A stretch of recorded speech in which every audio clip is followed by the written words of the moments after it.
Hey everybody, it's GoblinX, and welcome back to another premiere draft of Khans of Tarkir, which has hit Arena for the first time ever. So while this is a set from 2014, it does kind of feel like a brand new format, and I'm super excited to hop right back into it. So without further ado, let's get into our Pack 1 Pick 1, which has some incredible options.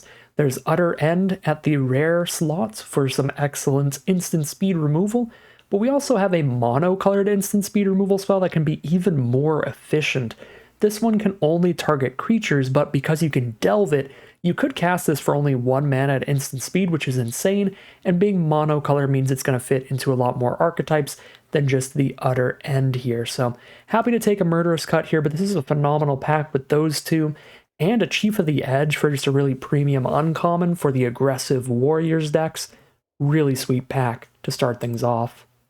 Now for pick number 2, if you start in black, you are going to want to get into an enemy color pair. So you want to get into black-white or black-green if you're starting 2 colors, because this is a 3-color set focused around enemy color trios. So like green, blue, red, white, black, green, blue, black, stuff like that. A little hard to keep track of if you've never looked at the color wheel before on the back of a Magic card, so I would recommend doing that if you haven't. But yeah, definitely keep that in mind with your future picks. That being said, while I would love to take a Mardu Horde Chief or a Mardu Skull Hunter and just start pushing into a great black-white aggro deck, I think Secret Plans is just such a strong card that I'm going to take this early every time I see it. This is a huge reason to be in this color pair, and it does potentially overlap with our Murderous Cut because green-blue can play well in green, blue, black, which is the Sultai color pair, or color trio, I should say. So the Secret Plan's just an incredible card with all of the morph abilities in the set, making your face-down creatures 2/3s instead of 2/2s, so they can outclass your opponent's 3-mana 2/2 morph cards, and when they flip up, you're drawing cards, so you are going up in value. So Secret Plan's looking awesome here, as does the Mistfire Weaver to go with our Secret Plans. This is also just a great morph card in general, being able to flip up and counter a removal spell later in the game while giving you a 3-power evasive threat, so really good stuff here. Fierce competition, though, with some great dual lands and a really cool Mythic Rare. The issue with this Mythic Rare is this is kind of a 3-color format, obviously. You want to be playing 2 colors and at least splashing a third the vast majority of the time, so hitting 4 black mana, it's pretty difficult, but this is a huge finisher if you can get there and have a pretty full graveyard. I think with Secret Plans, playing a lot of morph creatures, we're already likely to be in a bunch of different colors though, potentially even more than 3, because with morph cards, you can always cast them for 3 generic mana no matter what, so you can splash in a lot of off-color morphs, which makes it a lot less likely to get quadruple black when you have more than 3 different colors of mana in your deck, potentially. So I'm going to take the Mistfire Weaver over that Mythic Rare. For pick 4 now, we have an incredibly expensive removal spell. We've also got Rakshasa's Secret, though. This is a really good way to enable your delve cards, because once you've cast this, it's a 2-for-1 straight up. You spend 1 card to make them discard 2. But then you also mill 2, so you have this sorcery in your graveyard as well as 2 more cards that you just milled. So I think this is a great way to get your Murderous Cut and stuff to be delved for cheap. So I might try out Rakshasa's Secret here. Might have been also pretty solid to just take the big red removal spell out of that pack, because green-blue overlaps with green-blue-red or green-blue-black. So and then we'd have 1 card deep into Sultai or Temur for our color trio. For pick 5, we're probably playing green over anything else here, trying to be green-blue morphs, where the Temur Charger could be pretty good. But we could also take Snowhorn Rider, because being able to flip into a really big morph creature is super nice later in the game. That's another huge card for us here. Yeah, I like the Charger, I like the Snowhorn Rider. Savage Punch is good in certain decks. I don't think a deck running a lot of morphs is going to have a super good time with it, though. At least not early game. So I'm going to grab a Temur Charger. Pack 1, pick 6. Temur Ascendancy again, pretty awkward actually with morph cards. So we have to hard cast big morph creatures late game instead of flipping them. And a lot of what we want to do in Morph decks is flip them up later in the game. Warden of the Eye is pretty great in blue, red, white, but obviously green, blue, black, and green, blue, red don't have any white in them, so we need to be really splashy to get that going. There's a miniature little morph card here if we want that, or we just take a duel. I'm going to take a green-blue duel here. I don't think Temur Ascendancy is as powerful of a build around as Secret Plans, really, and they don't synergize very well trying to do both of them in the same deck. Now I'll take a Jungle Hollow here over a Temur Charger. It's actually kind of a hard pick. The fact that this is just a 3-1 after it flips doesn't really make it that crazy of a flip. It doesn't trade any more profitably on board against most creatures. It just trades into the same stuff it would have traded into as a 2-2.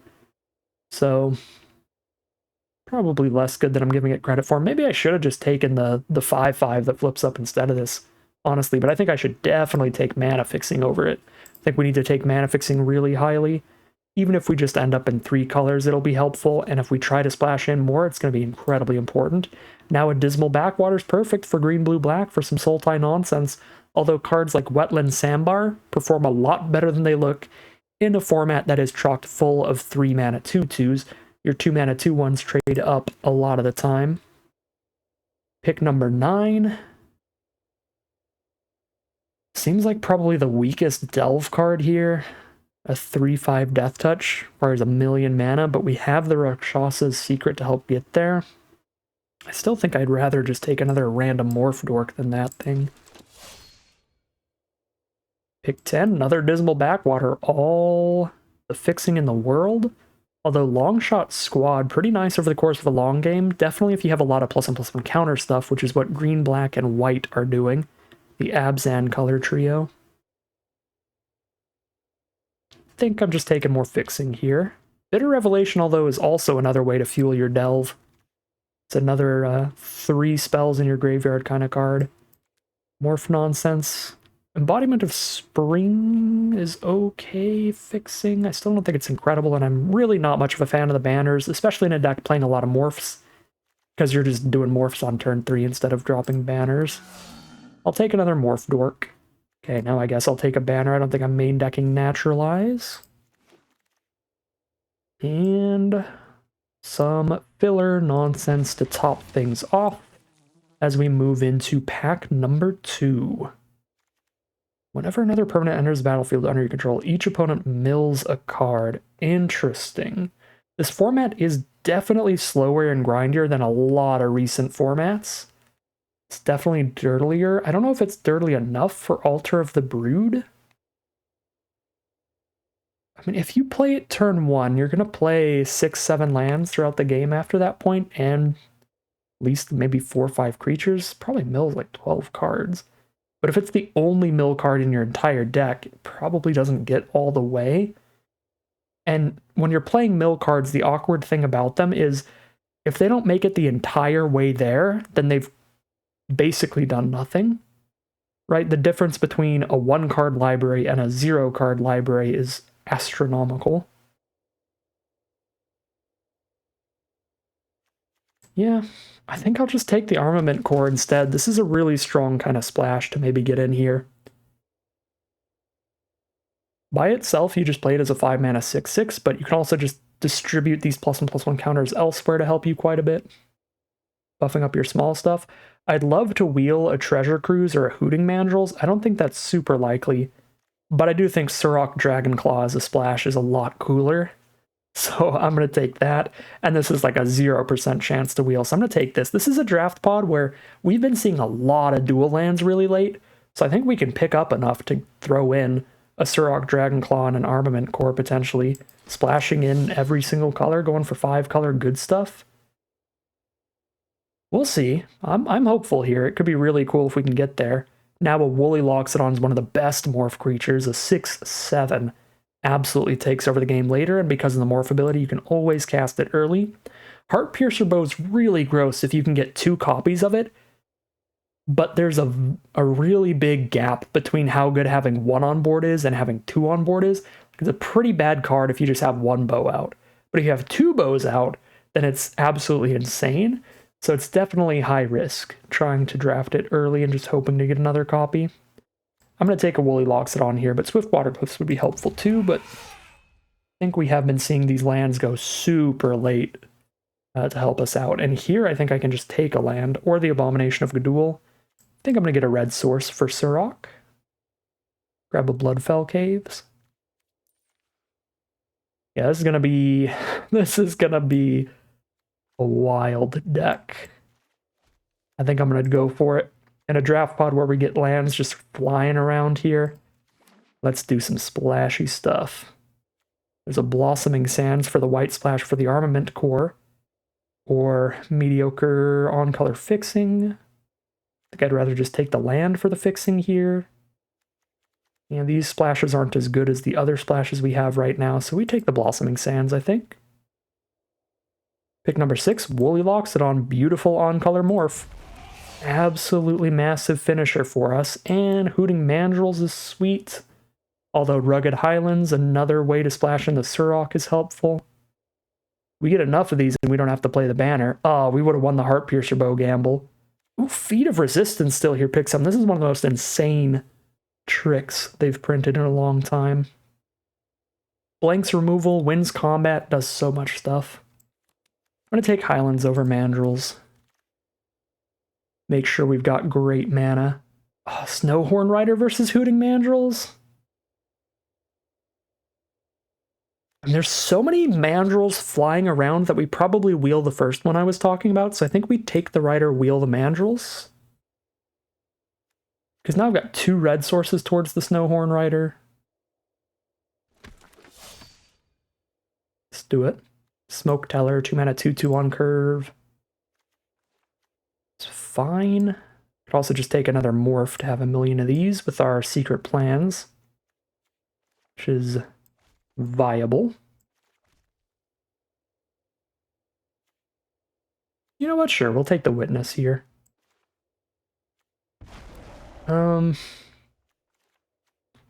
It is hard to sort your mana curve here, because I kind of want to see my Morph pile, but I also want my, 3-drops in a different pile for just regular 3-drops. There's that Hooting Mandrills, but there's also Disowned Ancestor, which is pretty nutty. I take the Hooting Mandrills. I want to get some big delve finishers in here. But that Disowned Ancestor, 1 mana 0/4 that you can keep buffing up at sorcery speed, it just sits there and it gets beefy.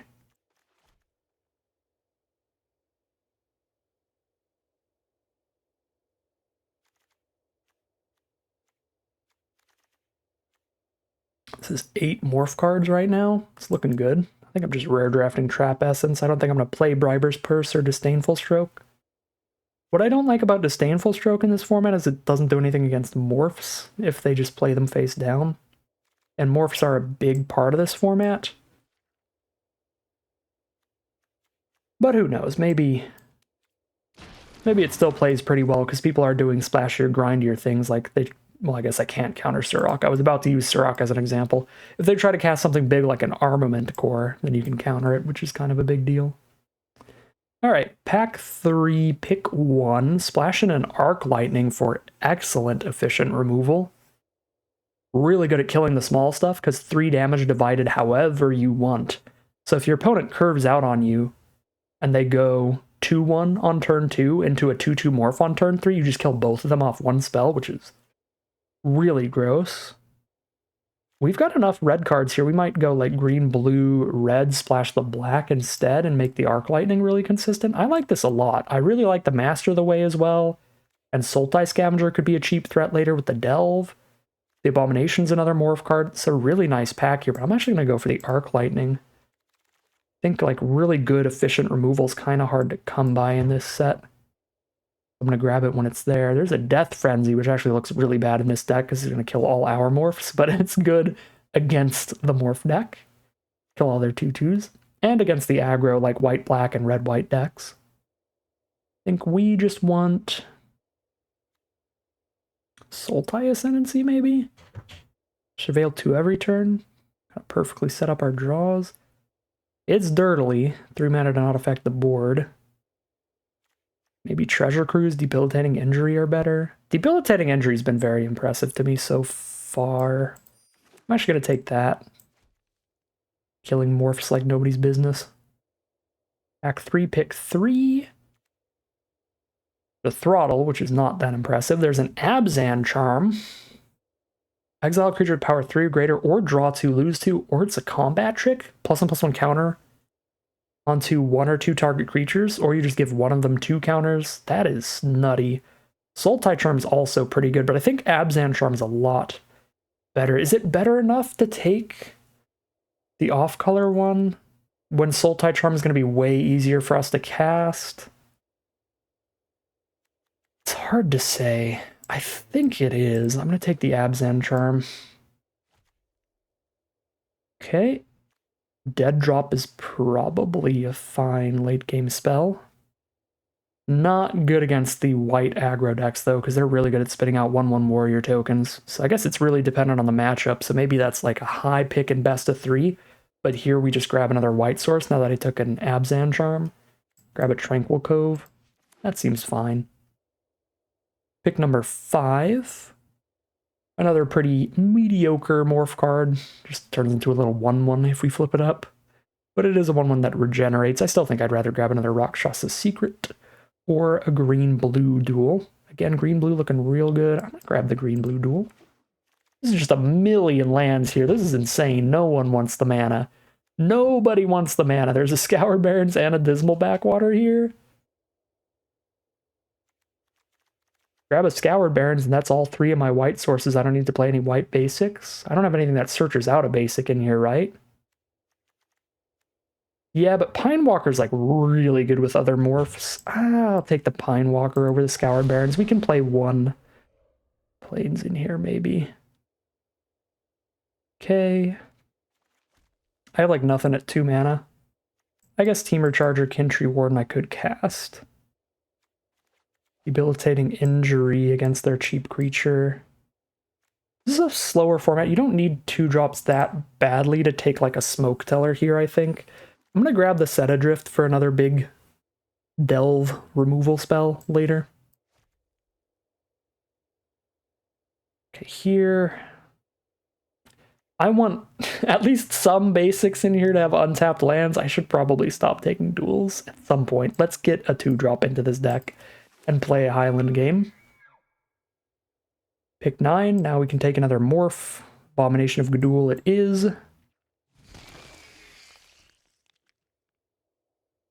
Sultai Scavenger for another Delve finisher.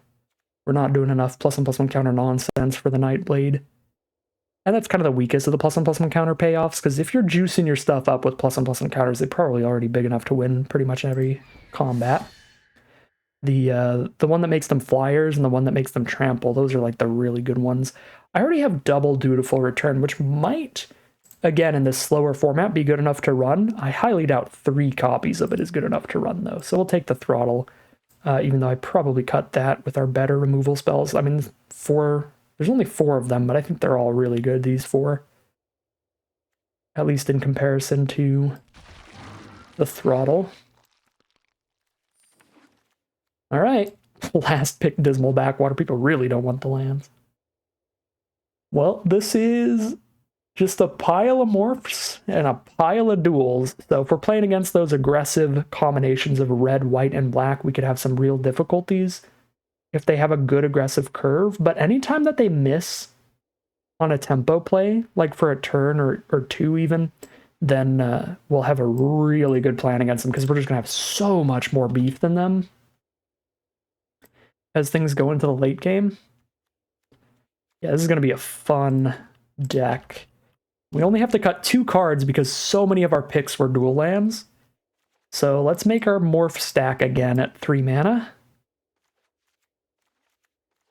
And then we don't need any late game plays, really, because late game we just flip up the 1,000 Morph cards that we have in this deck. So Dreadmaw looks super filler at the higher mana cost.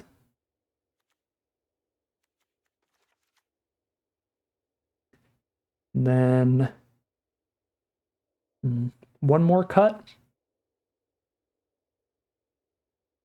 I've only got 1 Rakshasa Secret. Maybe doubling up on these big delve cards isn't great.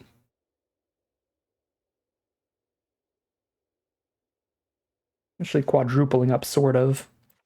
Because we have 2 removal spells with delve and then 2 big creatures with delve. I think I've got plenty of just like beef on the ground, like 4/4 tramples and stuff, right? We're flipping 6/7s and 4/4s and 5/5 tramples, 5/5s without trample. There's plenty of ground troops with beef. Let's keep the scavenger over the mandrels. Oh, but this is also definitely an 18 land deck because we need 3 mana turn 3. We need 5 mana turn 5. Might even be a 19 land deck, but I don't know if I'd go that far. Maybe we just cut both of them because this is our late game beef. It's just all this stuff. We just delve the removal. Still play this as a solid little mind rot with double delve. That might be fine. Still 14 creatures in here. It's like a little low, but we're not aggro at all. Can be a lower creature count for this kind of late game oriented morph grind fest. Okay, how do the colors look here? That's the hard question. And it's actually, I think, easier for me to visualize it out by sorting like this than looking at just the hard numbers in formats like this. I'm probably going to start doing this more often. But it looks like green and black have ended up being the core of the deck. In terms of monocolored spells. As for the multicolored spells, this is green-blue. Let's see, this is green-black, this is green-black, this is green-black, this is green-blue, this is green-blue. But this is green-blue and green-black. Okay, so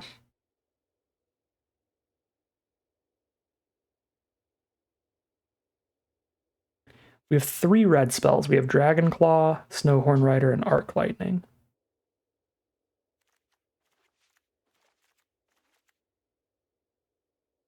So that's the lowest.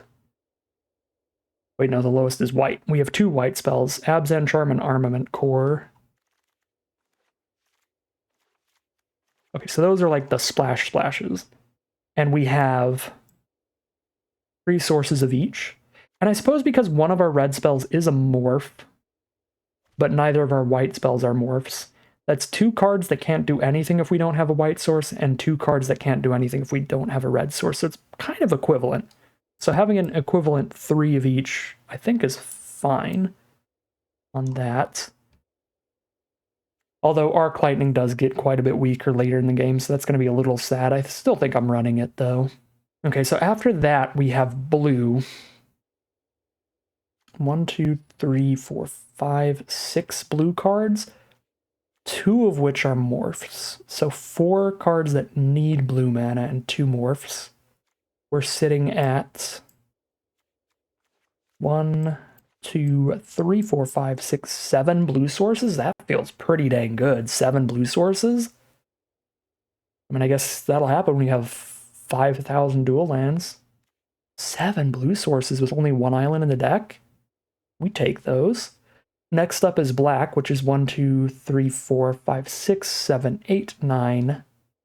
9.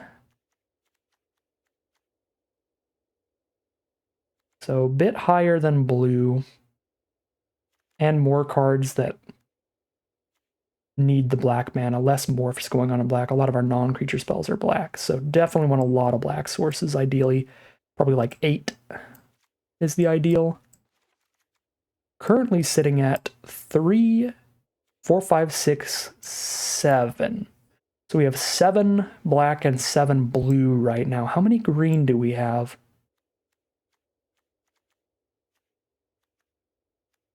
We have 12 green cards, and we're sitting at 2, 3, 4, 5, 6.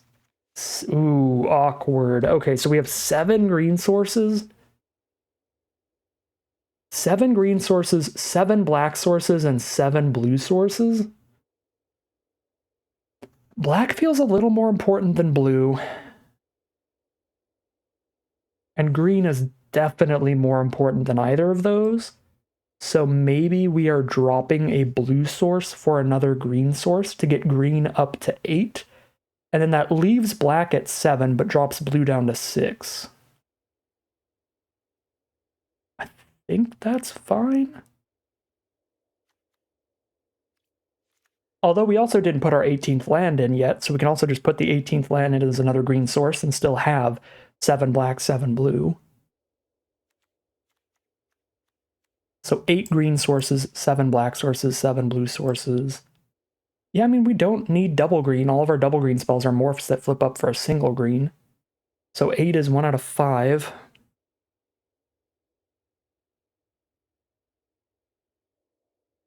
Eight, 7, 7 here? It's either 877 or 877 or 976, I think is where we're at here, what we're trying to figure out.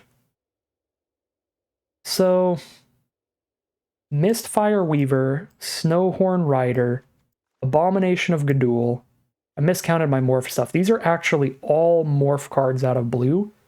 So the only non-morph blue cards are a 5-drop, a big removal spell, a big temporary removal spell. And then there's the one card that I'm going to be sad if I can't cast turn 2, which is Secret Plans. But the rest of our blue cards, we're pretty chill with not having the mana for early. But really not the green. Green is such a core color of the deck that we're casting green stuff throughout the game. Although, no... This format is going to be wild. This is difficult. I mean, looking at the green at the same time, the only green card we need a green source early or we're out of luck is the Secret Plans, which also needs a blue source early. Because looking at, like, every green card is morph.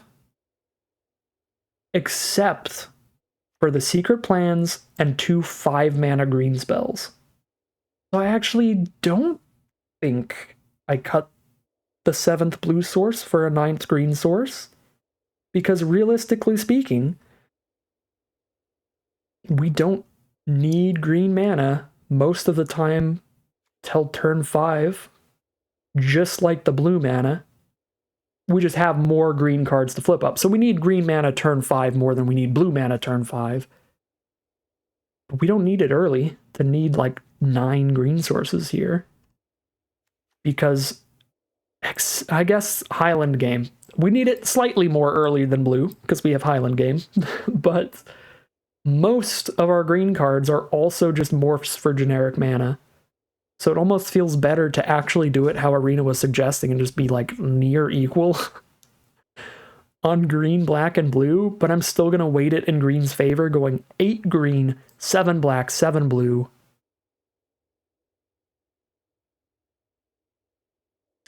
Three white, 3 red. And this is our 5-color pile? I don't even know. But that all seems logical enough to me. Let's just call it a deck here.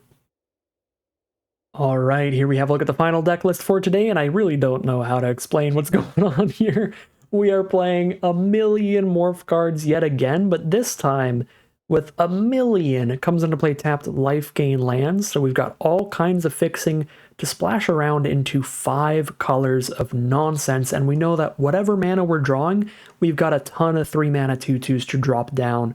So we don't need the correct colors to cast at least something in the vast majority of our hands. But if we do find the correct colors, we have some really impactful plays. We've got the gigantic Surok Dragonclaw in the late game, as well as the really big Armaments Core. We've got some really efficient removal and some mediocre removal, with Murderous Cut, Arc Lightning, and Absent Charm being incredible, Debilitating Injury, Throttle being a little more mediocre there. And then we've got the huge morph build around of Secret Plans, where if we can get this on the board before we start flipping our morphs, we will be way ahead in card advantage, drawing so many cards throughout the game. And of course, just the way that morph decks play out generally, we've got tons of late game stuff to crush our opponent.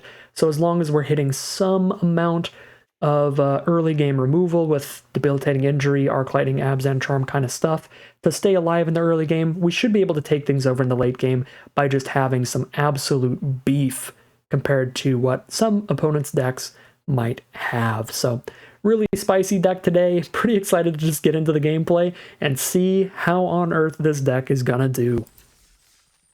Here we are for game 1 here with every color but black, which is a little awkward because we have 3 black spells in this hand. I think I can still keep it. We have 2 castable spells. They're just 2/2s.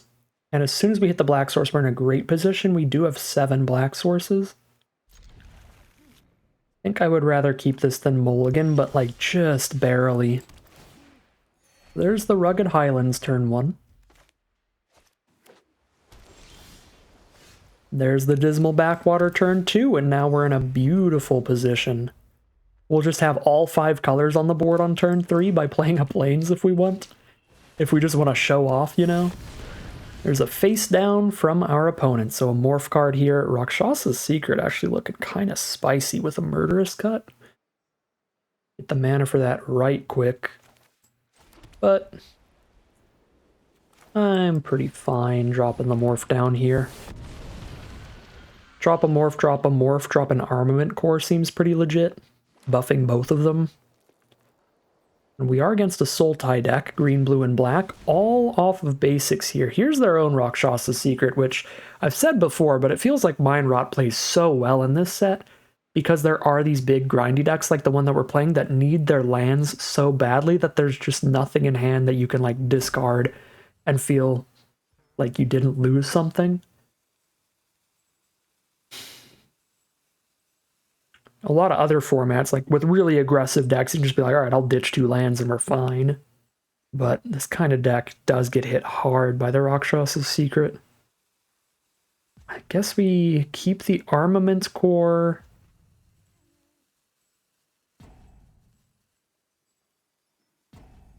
Feels more spiteful than anything to keep our own Rakshasa's Secret. I kind of want to go land and Rakshasa's Secret here. So then I just play Loxodon next turn. Keep curving out. That's awkward.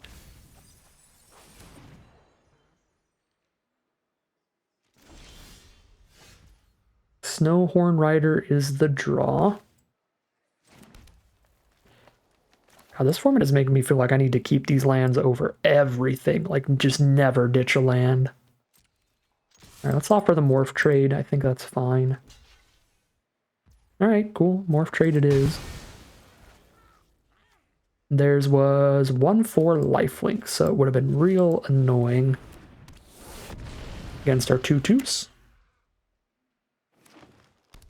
Thanks to that Morph trade, I guess not quite. I was going to say we might have Murderous Cut here, but not quite. We're 1 card engrave away from Murderous Cut. For 1 mana. Here's another Morph. And they're holding up 1 and a blue, so this could be the one that flips into a Hexproofer, which would be annoying. Just drop our own Morph and pass.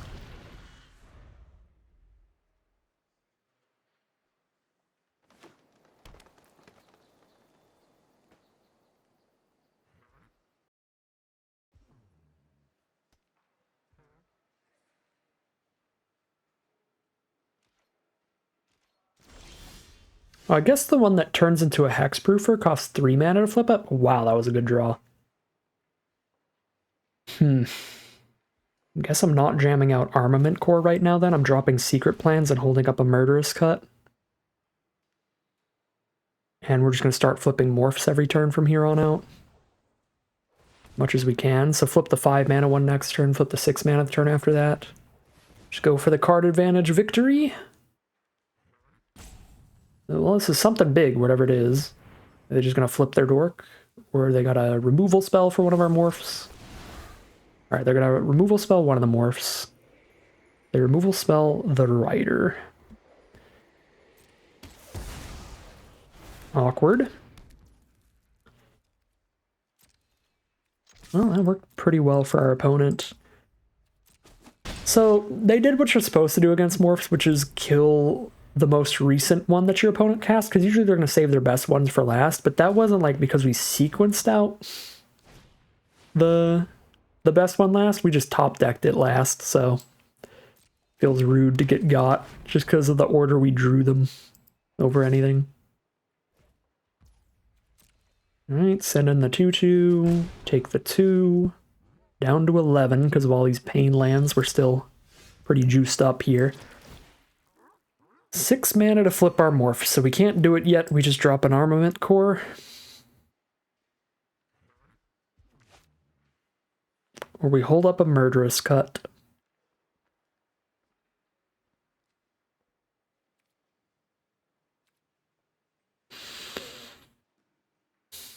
Holding up Murderous Cut plays around all the green removal. And I think that flipping this is going to be incredibly important that our flip resolves here. But we're losing a lot by not curving out with the Armament Core.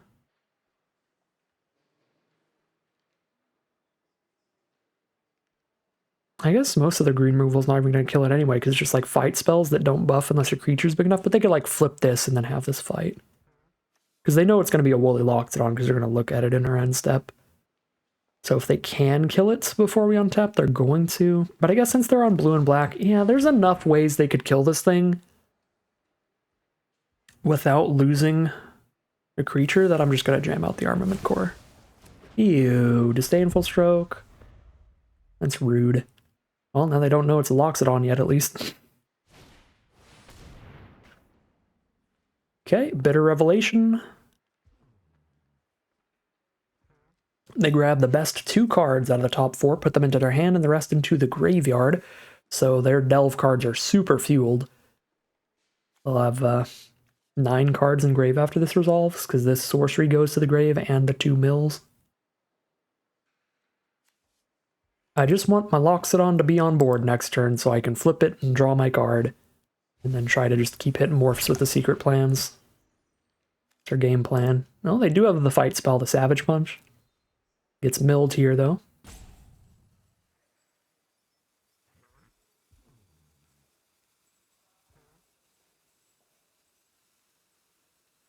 There aren't a lot of combat tricks in this set for just like a green and a blue, so I think I block if they attack an... Ooh, 2 mana Treasure Cruise. Good grief, that is Value Town. Okay, well, flip this, draw a card, and pass. We flip it during our turn, so if we hit a land, we can play it for turn. But we did not. Now they probably just removal spell the Loxodon, although there's not a lot of incredible removal in this set, at least not at common. The incredible removal is at uncommon, like Murderous Cut, which I don't know where it is. I got exiled, there it is. I don't know why I was looking in my own graveyard, I've got mine in my hand. They could have like blue bounce spells, which would be pretty good here. Ooh, Lord Almighty. 4/5 flyer that can just exile cards from their grave to kill my stuff? I'm gonna slow them down with a Set Adrift, make them recast it again. 3 cards left. It costs 9 mana total, 4, 5, 6, 7, 8. It's not gonna get haste by them recasting it. I actually think Set Adrifting it is very reasonable. And I can play a Morph and do that at the same time. And then they're going to redraw it, and then I just Murderous Cut it after they spend even more graveyard stuff, potentially. Or just fully tap out.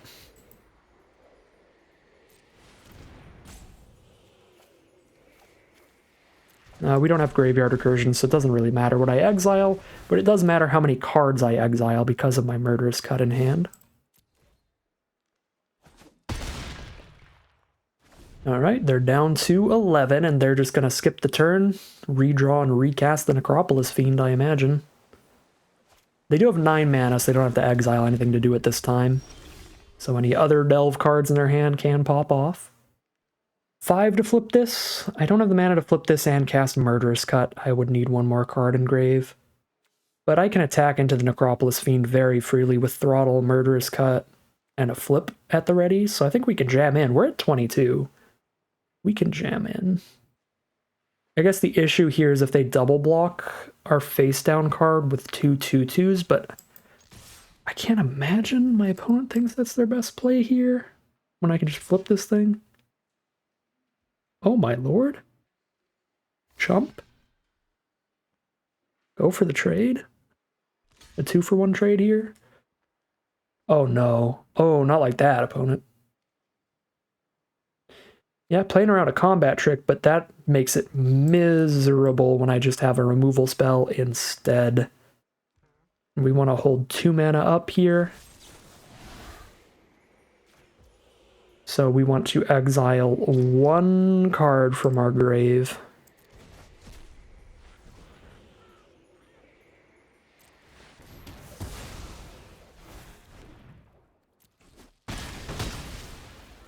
Down to 9, and we drop that Highland game and pass. I don't think there's a Sultai board wipe, a green-blue-black one. I think there's one in Abzan. Dune Blast, green, a white, and a black, and 4 more, so 7 total. Choose 1 creature on board and blow up everything else. And then there's End the Hostilities. That's double white and 3 to destroy all non-enchanted creatures. Something weird like that. Basically just blow up everything. So this just gets bigger as they delve. Doesn't do anything by itself. And I can also just throttle it. Present lethal on board. Let's just throttle it and see what they have. See if they have the counterspell for the throttle or if the game's just over.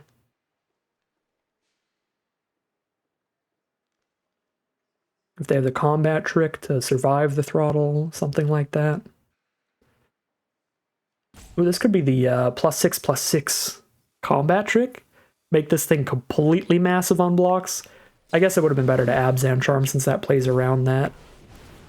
Oh yeah, because if they have any instant speed delve, they also make it too big to die to the throttle, but now I get to attack with Loxodon still. But yeah, if I just went for Abzan Charm and all they had in hand was this dig through time, that would have been lethal. Because they couldn't have stopped that by buffing the Vizier.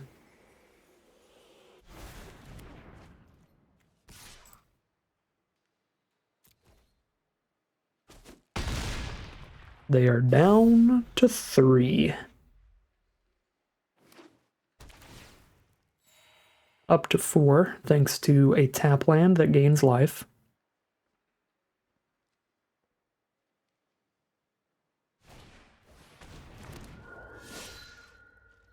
Kintree Invocation's absolutely massive here. Another 8/8 blocker.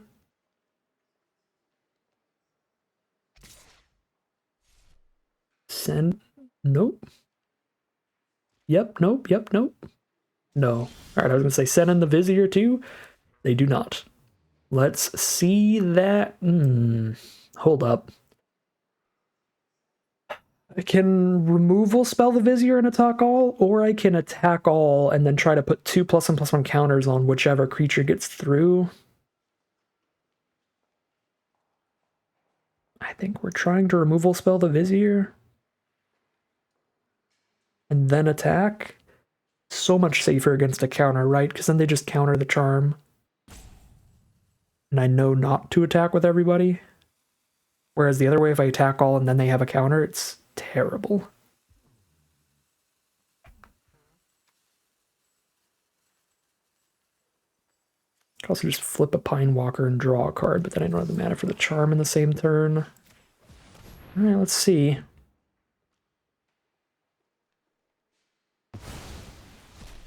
That gets exiled. They might have instant speed removal to stick this out. Block here, take 4.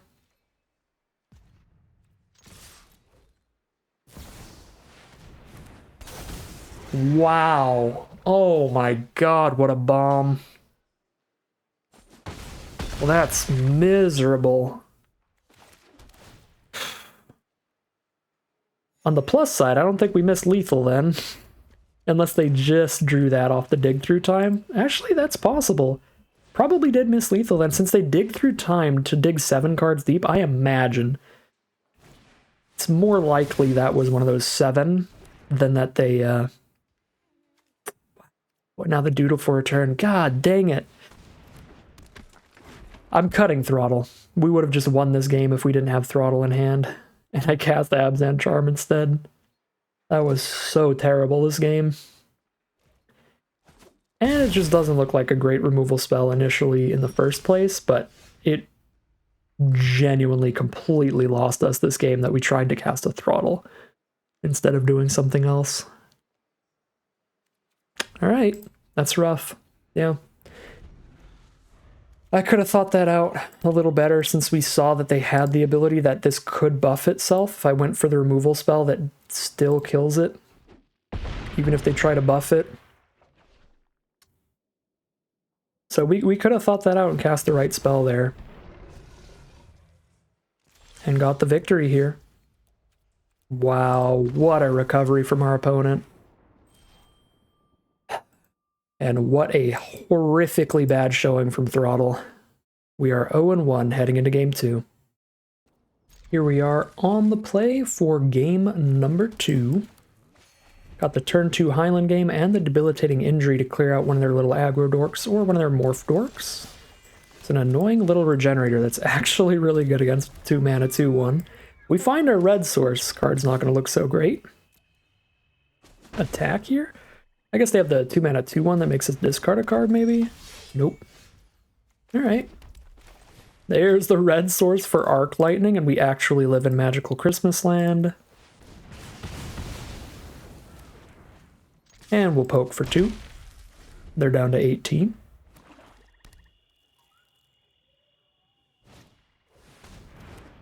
There's a face down, so we'll injury that one. It's 2 permanents in our grave, so Scavenger costs 4, still can't cast it this turn. Or not permanents, 2 spells in our grave, period. Clear out the Archer, a 2/5 reach. That's actually fine when I've got a 3/3 flyer coming up.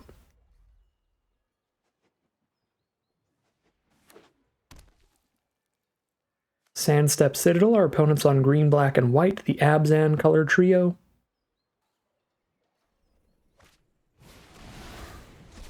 And there's their own Sultai Scavenger. Scavenger fights, let's go! And the Sultai Scavenger is the card that we cut a Throttle for here.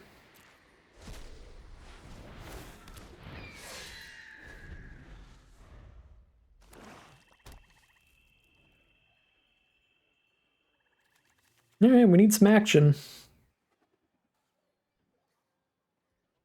But we've got the mana for almost anything in our deck here.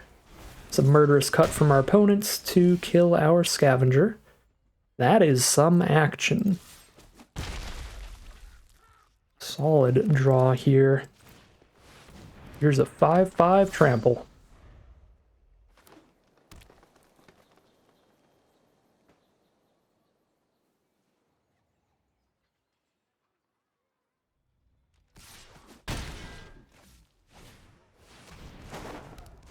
Down to 16. There's a 4 mana 4/5 from our opponent. Alright, I can still attack into that with my 5/5 unless they have a 2 mana combat trick, which I haven't seen a lot of in the set.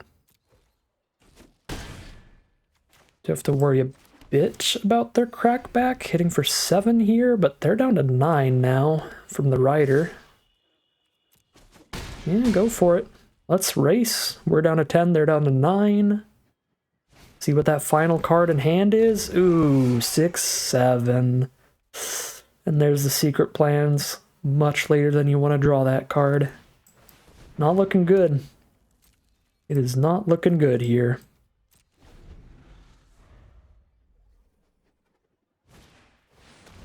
Opponent top decks an incredible play here. 4/4 that spits 2 +1/+1 counters onto the board to make the Saddle Brute big enough to attack into our 5/5 and make the Scavenger a 4/4 flyer here. Absolutely filthy. Yeah, that is rough. Wow. And even if we go for the double block to where the Highland game stays on board, we take 10 and just die. So we have to do like this now.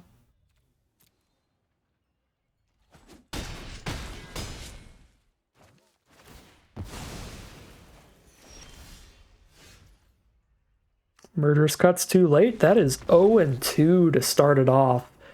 Don't think there's anything we could have done this game. We just drew worse. But game 1, what a bummer way to lose it, especially if we go 0-3 off the back of that one.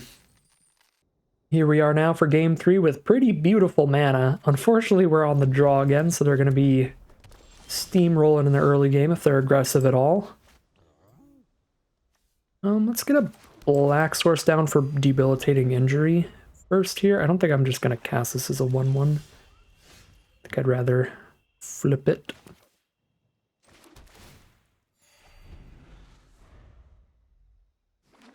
Now we've got an untapped land for turn 3. If we want to just play a Morph turn 3, we can do that. But they are going to play a Morph. Injury that, play a tap land seems super reasonable to me. Oh, and it was a Ponyback Brigade. That's a great one to make sure it doesn't flip, because that would have been a really wide board state. 2/2 and 3 1/1s. Our opponent misses a land here. You love to see it. Now...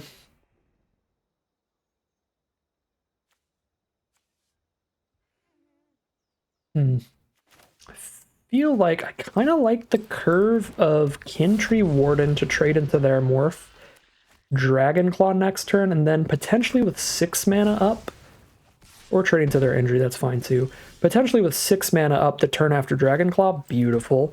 We get to flash out the Dragonclaw this turn, and then if it doesn't immediately die, we get to morph a Mistfire Weaver, so we're holding up the Hexproof trick to save it from removal. There's only one Morph card they could have here that would flip and kill the Dragonclaw, I think. Just the Death Touch one.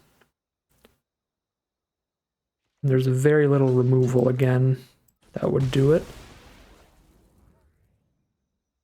4 damage here, 4 mana or less out of red. Yeah, no, they need 5 mana for the 4 damage removal spell in red.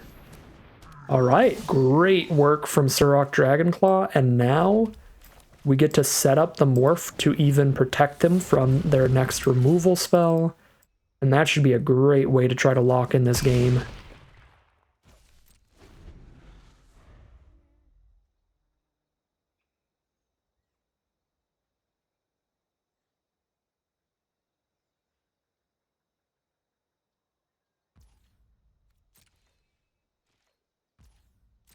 Just past the turn, that is a-okay with me.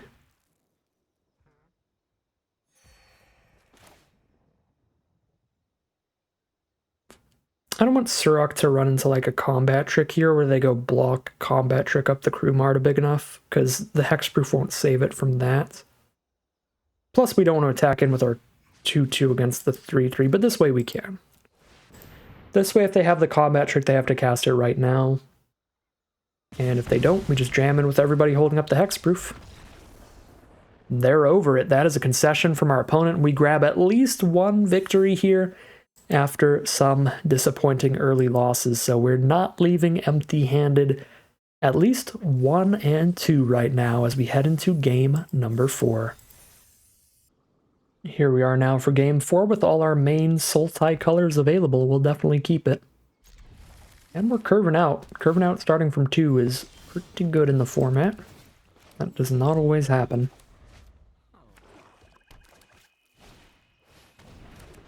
Curving out starting from 1 is incredible.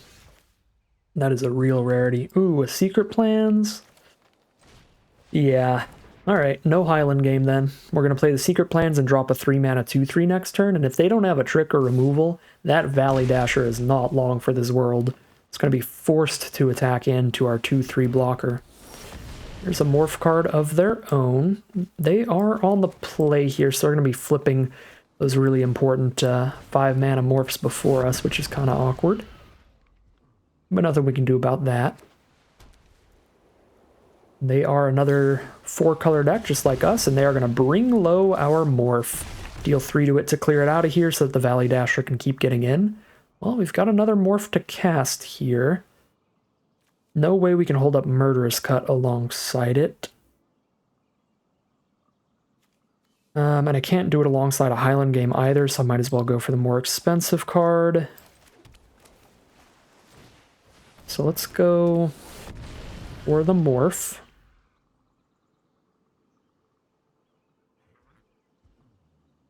And we really just need to preserve our life total here. If we end up losing some Morph cards to combat tricks early, to stick around, that's going to be fine, because I think we can grind out the long game, but at 13, we got to start stopping some damage here. There's a Temur Charger, which is actually a really good draw, because we can flip it for free to draw a card and try to hit our 5th land on curve. I think we're going to do that, because I don't really see any value in the trample from this card anyway.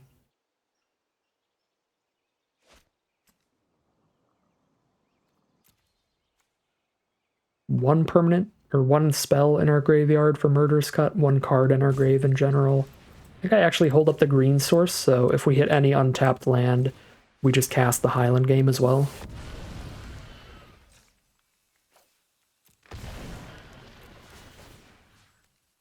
I'll give the Salt Road Patrol trample. Alright, hit a tap land, which is still great here, but means we don't get to cast the Highland Game right now. 5 mana from our opponent. That is the big one for a lot of the morphs. And a lot of just strong spells. They're checking out their graveyard. They may have some delve going on. Yep, Hooting Mandrills it is. 4/4 Trampler. Big stuff. So this flips for 5. I don't have the mana to flip that and do anything else right now, but drawing a card is some gas. My other play is just Armament Core, have a 5/5 blocker against the Mandrills, and make Charger a 4/1, or a 4/2, which is also big enough against the Mandrills. Seems pretty nice to me as well. Let's go for Armament Core, hold up a potential Murderous Cut if our whole board dies. Oh, I can't hold it up, because this costs black mana. In that case, am I still doing that over just flipping? Probably so, right? Yeah. So 5/5 blocker against a 4/4, and then if they kill it, make sure we still have a 4/2 blocker that still trades into it at least.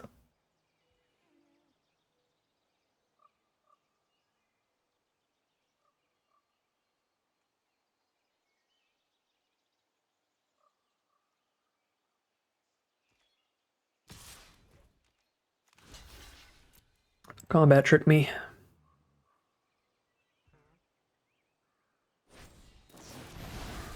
Become immense. That's a big combat trick. I'm pretty happy to get that out of the way when it's not lethal, because that could really have killed me out of nowhere and really ruined my day. I guess if we still had Murderous Cut by the time they tried to cast it, then it couldn't have, but I could see a game going long and us just dying to 6 extra damage out of nowhere.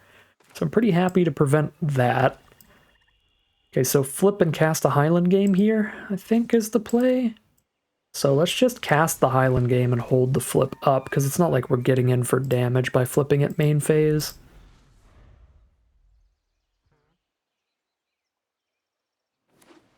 And our opponent cannot respond to us flipping a Morph. So they can't do -3/-3 to this before it turns into a 4/4. Alright, start outlasting the Salt Road Patrol so that it becomes beef. And they're just going to pass? Well, let's draw our card.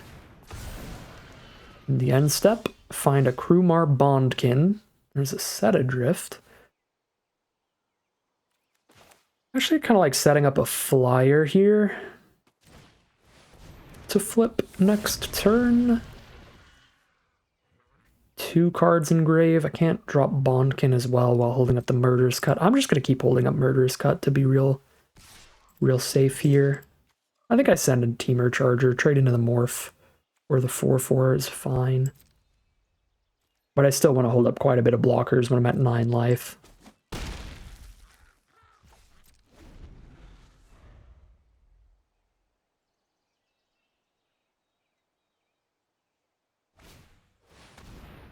Bitter Revelation. Draw 2, put 2 in grave, lose 2. Doing some digging for some gas here. Milling a land and a Sidisi's Pet. So, 2 solid non-lands were drawn here at least. We're pretty confident on that one. They're going to send in the Hooting Mandrills. Show me the money, it will go 4/4 for 4/4. Dragon Grip, give it +2/+0 first strike. Ooh! First strike forever? Yeah, that's not a thing that we're gonna let happen then. It's gonna get first strike forever.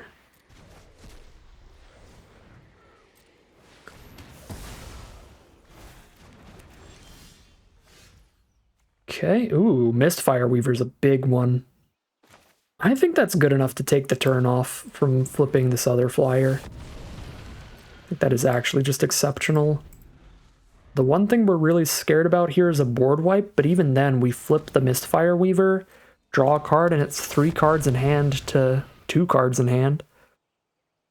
Although they'd keep one of their creatures if they have the Dune Blast rare. That's destroy all but 1 creature, and they can just pick their own creature for the one to keep around. Sultai Scavenger. Alright, let's go. More flyers all day long. 1, 2, 3, 4, 5, 6, 7. I can't flip a 5-mana Morph and still have my Hexproof trick at the same time. I can cast a 4-mana flyer and do it. So let's cast a 4-mana flyer and do it.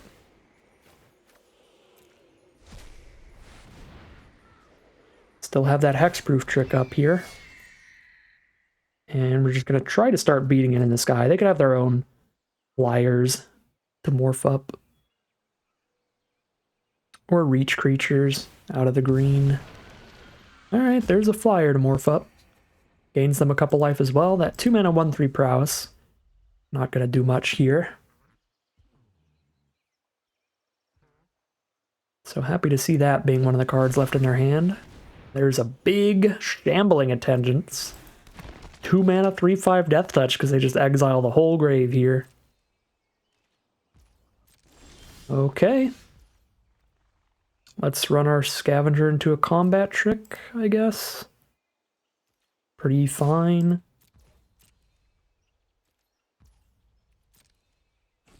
Actually just deals 3. I'm gonna pass here. If they don't do something that makes us need Hexproof, then we just flip a 3/4 flyer to block the 2/1 flyer instead. I guess the issue with this is instant speed removal works here. Sorcery speed removal does not. Let's see if they've got the instant. Doesn't look like it. Might be a combat trick, but that'd be fine. Alright.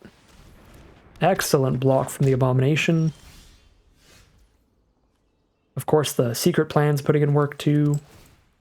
Drawing us another land. Now we're jamming in for 6 a turn in the sky, with the Hexproof trick that also gives us a flying blocker out of nowhere. Oh boy, here we go.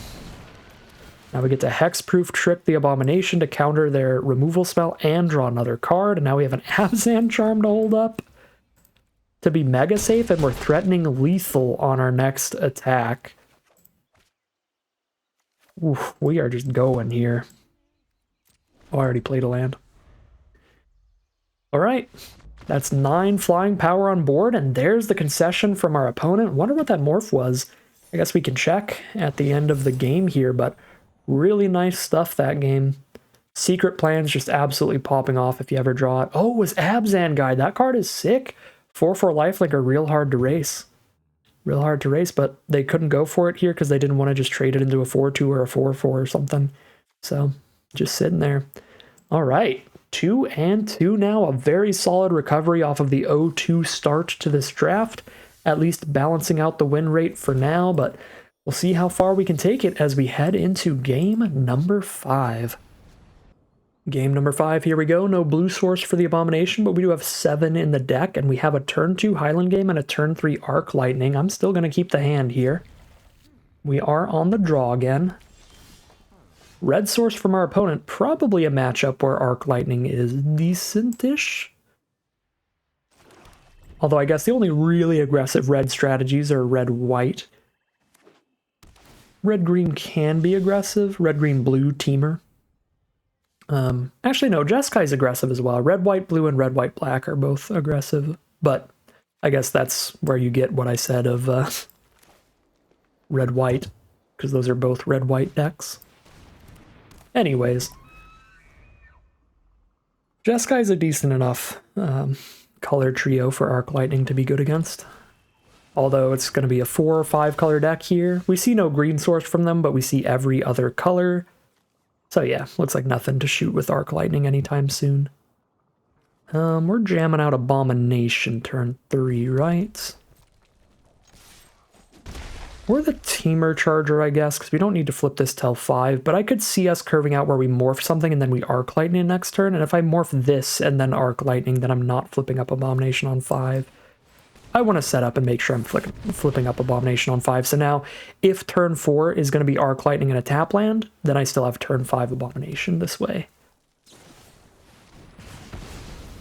Okay, they're just going to bring low the Morph, that is fine. 4 mana to kill our 3 mana play is always going to be a little favorable, even if it could flip into something bigger later.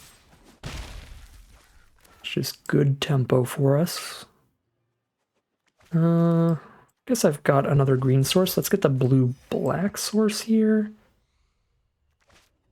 With no other green cards in hand, it might be a little questionable to play this face down when it hits harder if it's face up. The only reason to really play it face down is in case we draw into secret plans.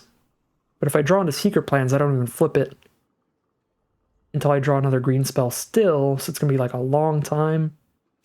I guess it plays against like 1 toughness removal well. If they have their own Arc Lightning, that'll be pretty bad to run this out. I'm actually just going to play this with no other green card in hand. Just get the 3/1.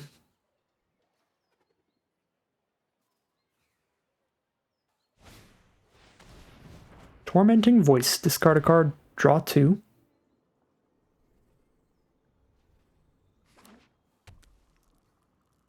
Drop a Nomad Outpost for red, white, and black mana. And now a Sultai Scavenger.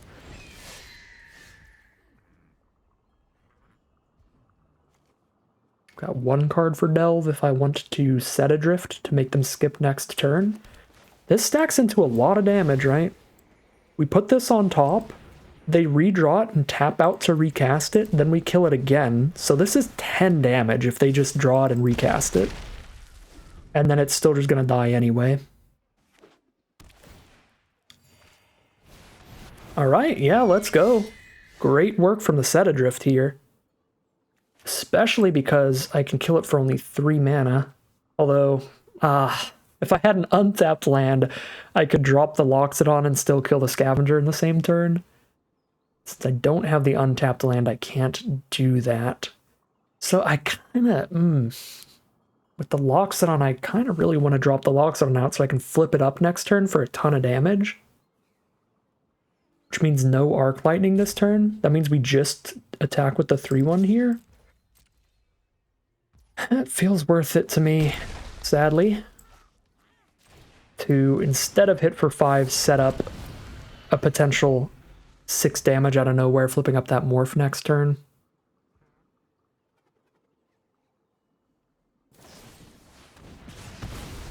Well, not if they just have more Bring Lows.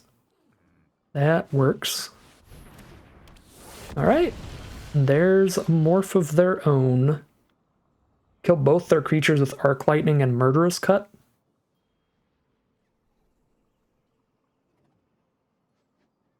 If I double spell here, then they have 1 card in hand. We're hoping that that's not going to be good enough to stop just taking 5 a turn for a couple turns. Sure. Yeah, let's go for it. And then it's a top deck war. That is slightly favored to us because we're actively hitting them on board. Even though they can draw an extra card off of their thingamabob. Their banner.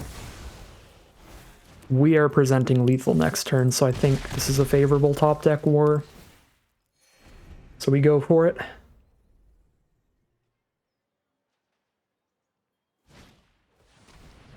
Tormenting Voice, that's a good draw. Draw 2 here. It's big.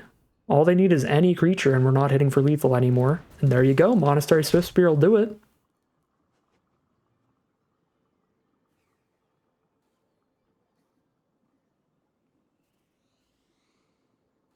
Oh god, and a big delve card? Ooh, treasure cruise to draw 3. That is massive in a top deck war.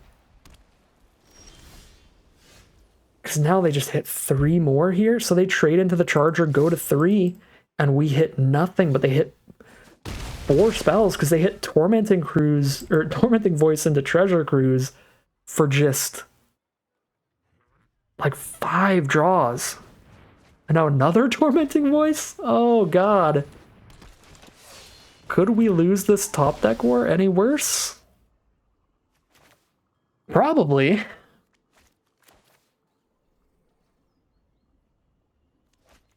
I probably should have played this last turn because I could have hit a 5-mana morph like this. Yeah, that was a pivotal mana cost. It's generally not that worth it to bluff your lands, because positions like this can come up where now, because I bluffed this land, pretended it was something else, I don't get to play the Pine Walker face down and flip it at the same time, which is really bad against like Bringlow style removal, and Scaldkin as well. Like if they tried to Scaldkin this and I had the mana to flip it, that would have played so well for me. So now I'm just casting the dork because I didn't play the land. So I should play the land because a lot of our morph cards are 5 mana. So if I top deck another one, it's really important to actually just have this mana up. Any Highland game trade is actually just fine. Trades into the Scaldkin, alright. Trades into the Flyer. I guess they need to keep the lifelinker around so they can try to outrace with that. No!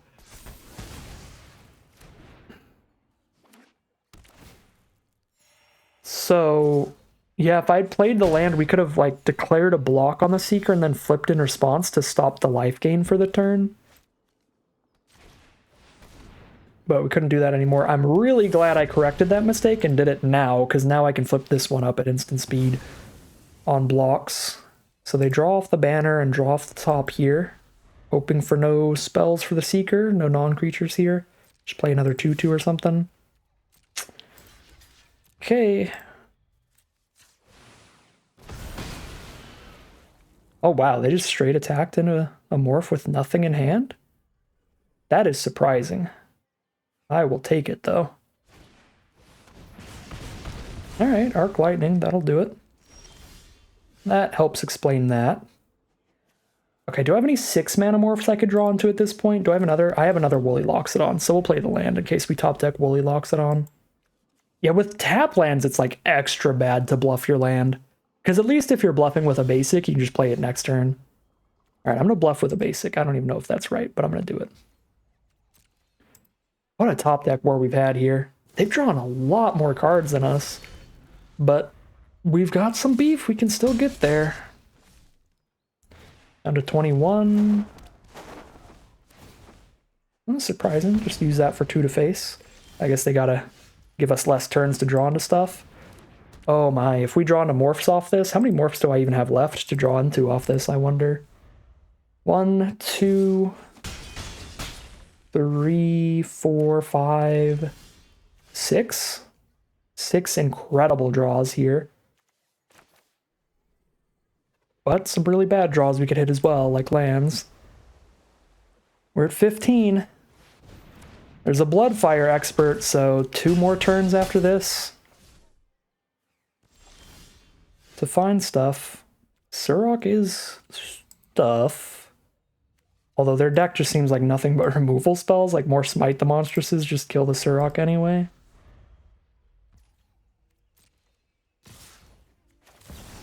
Show me the removals. I kind of have to stop the max amount of damage blocking the 3/1 there.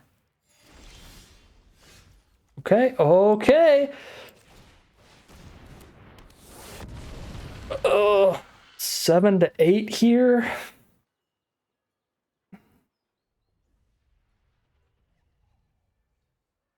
They could have the 5 mana for 5 damage to any target spell, and I just die to that if I attack with Surrock. I'm scared, because that thing's a common, the Arrow Storm. Right, I attack with Surrock, then I block the Heart Piercer, take 2, I'm at 5, and they just hit me for 5 with Arrow Storm. I think I play around that. Putting them to 2 is so tempting, but play it safe against that spell. Alright, there's an Einok Bondkin. No attacks, let's go! Draw me a card. Another Morph! Another Morph! Another one. Another one. And this has lifelink, which is so big. All of our non-Surocs have trample. Oh my god, there's the concession from our opponent. What a top deck war. Oh. I think we did manage to get ourselves into the more favorable position early in that game.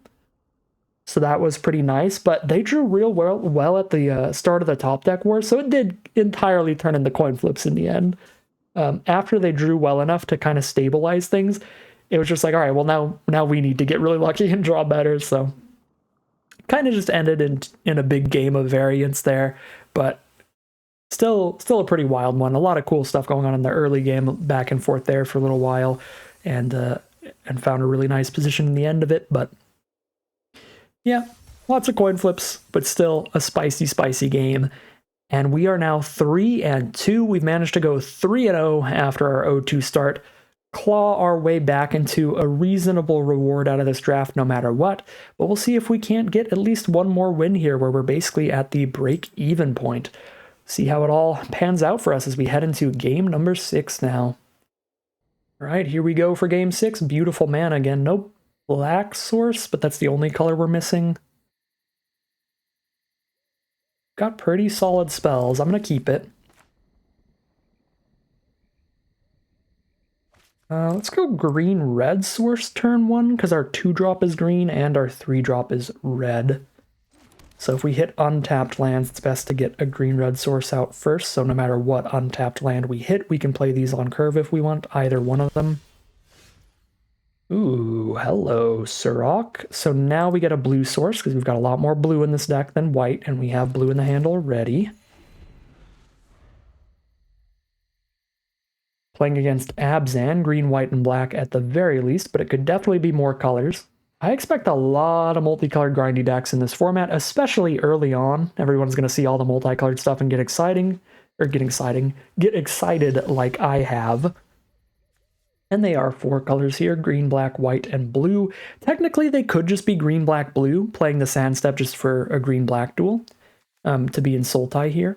So, maybe not guaranteed 4 color from our opponent. I'll drop the Teamer Charger here.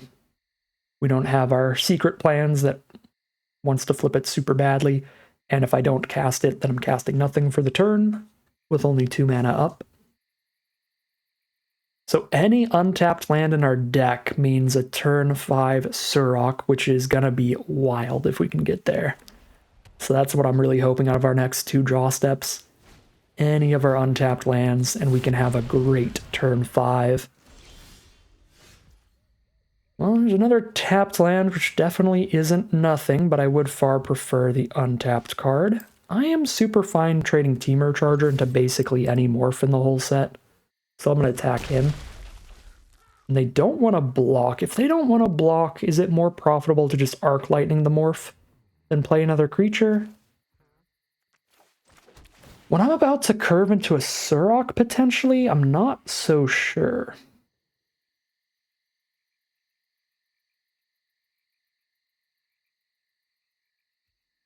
Because Surok's going to be a lot of surprise damage if I just flash it in the end step and crack back with it. Plus it gives the whole board trample, which is definitely something for more damage too. And if they play any 1 toughness cards, we'll get a super nutty Arc Lightning. I'm going to go for the Abomination here.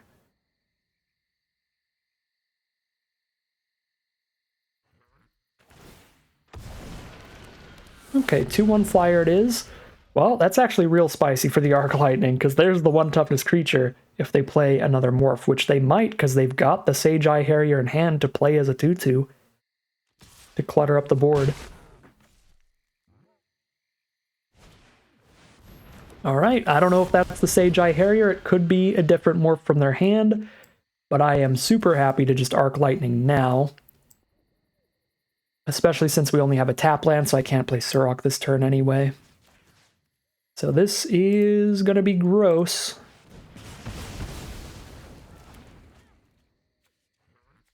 And it was the Sage Eye, so we killed all those flyers so that our Sultai Scavenger and our Mistfire Weaver can potentially just get there in the sky.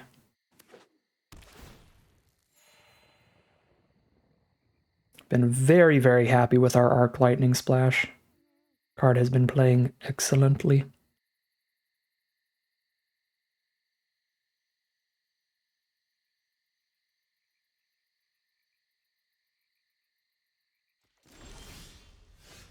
Alright, bunch of mana up, just hold it all up? Okay, I'll hold all my mana up and go to town. Winter Flame. Ooh, tap a creature, deal 2 to 1. Tapping the Morph, dealing 2 to the Charger. You got it. That's pretty spicy. Nice play from our opponent. Very cool multicolored card. Oh, they are 5-color, by the way. We're playing basically the same kind of deck. They drop a 4/5, but here's my instant speed 6/6 that gives the rest of my board trample. Feels pretty good to me. 2 cards in Grave. I can cast a 4-mana Scavenger or a 3-mana Murderous Cut. Neither of those lets me play anything else here. Could just flip up the Abomination. Attack for 9, pretty much guaranteed right now. Put them to 8 life. It is tempting. Because the biggest other play I'd want to do is play the Mistfire Weaver to give the Surok Hexproof, but I can't do that. I don't have 6 mana up anyway.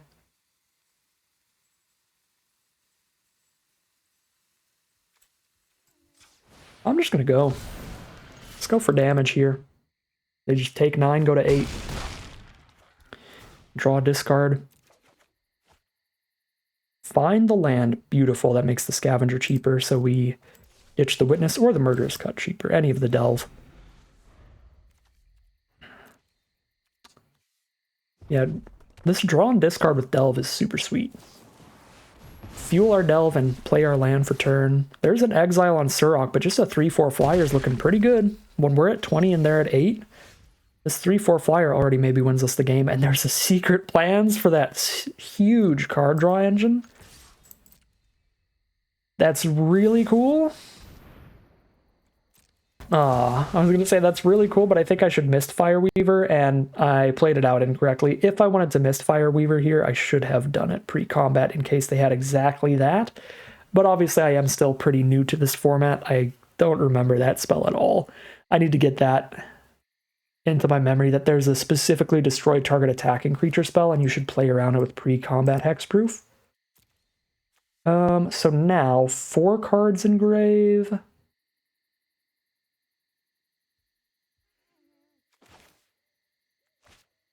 They have 1 card in their hand, and if it isn't removal, we can get the 2-turn lethal by playing Scavenger and Weaver right now. So I think I do that. This is significantly worse than if I just played Weaver pre-combat. That would have definitely been the right play here. Oh wait, this isn't lethal. This is 6 damage. What am I saying? It's still threatening the most damage we can here, so it is what we should be doing.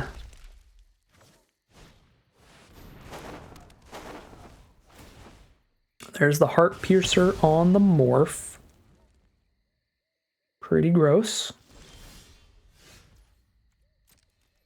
Okay, jam for 3.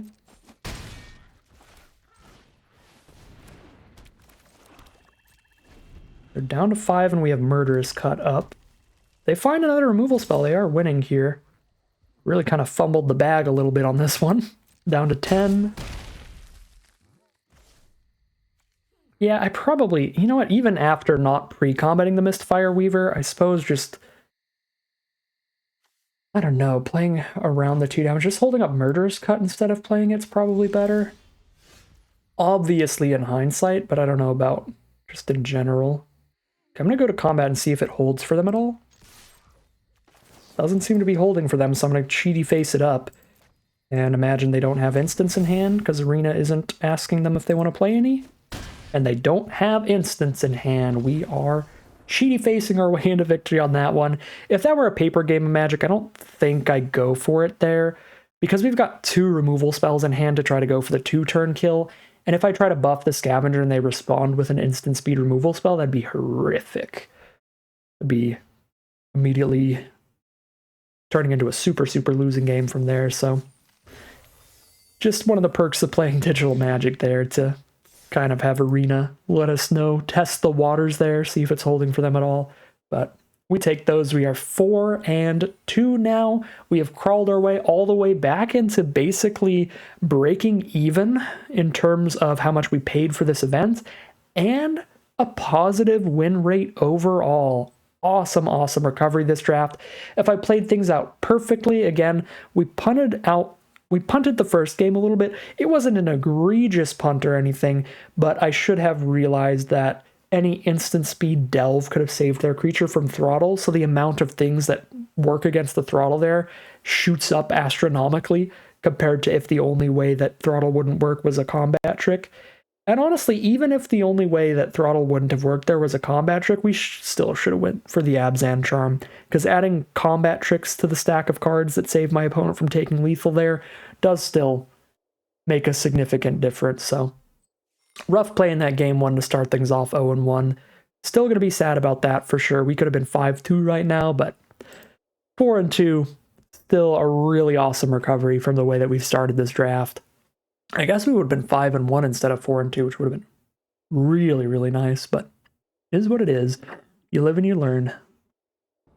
Here we are now for game number 7. We have every color but red, which is very nice. Green, blue, and black, again, the most important colors in this deck by far. And we've got those. We have a turn 2 Teamer Charger if we want to. We have a Rakshasa's Secret for the 2-for-1 that also fuels Delve, and 2 Delve removal spells to cast for a little cheaper thanks to it. This is going to be a keep. It's a little low on creatures, a little low on threats, but a very reasonable way to start things off, with draw steps coming up throughout the whole game.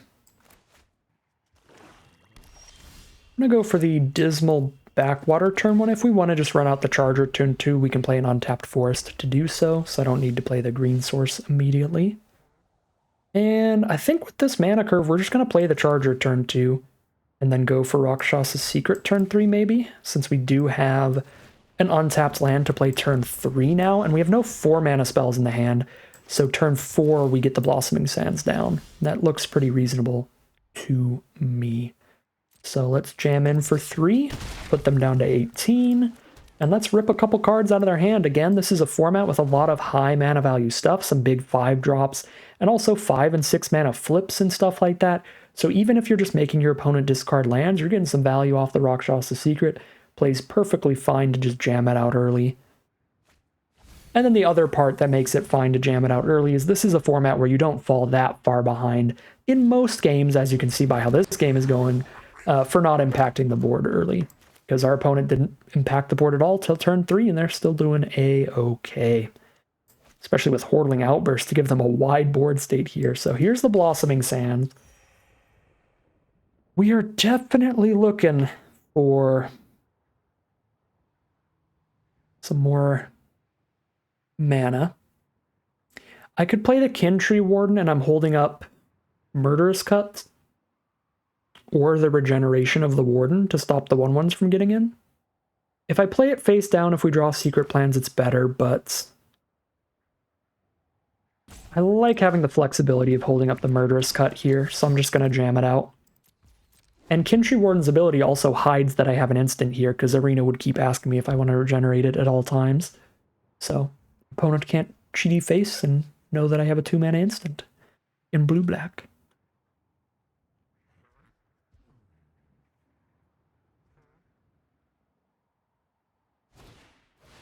Face down card is what our opponent says. Want to just Murderous Cut the face down? I honestly don't hate it.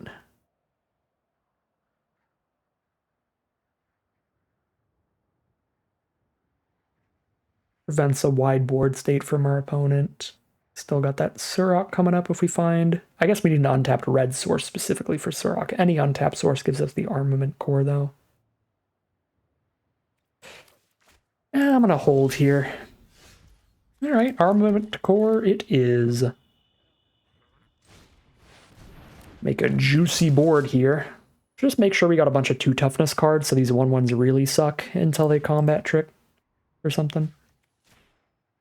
So they like give everybody +2/+0 for the turn or something like that. Trumpet Blast, that is a card in this set. An instant that gives +2/+0 to your whole board.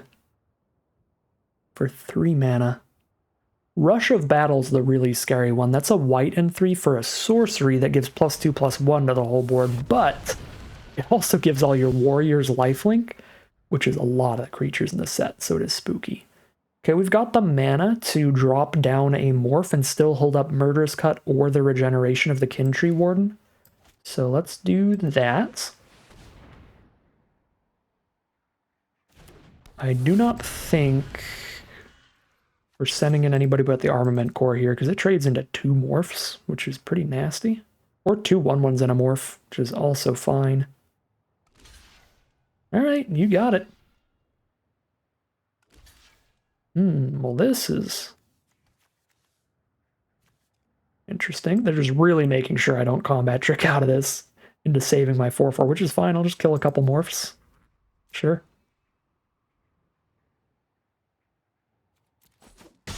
Boom. And pass the turn. So they had a 5/2 and a 2/2. That makes something not be able to block for the turn. Okay. That's a fine trade. I would definitely trade a 4/4 into a 5/2 and a 2/2. Or just 2 2/2s. Can't flip this here. It's a goner. RIP.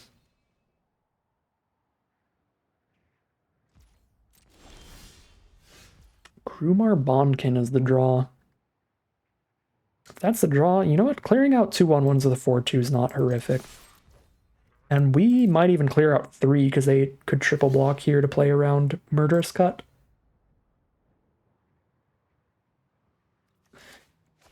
I still have a Set Adrift if they play something really scary, so I do think I am cashing in the Murderous Cut to save the Temur Charger. 1, 2, 3, 4, 5. I need 3 mana up, so I exile 3 cards.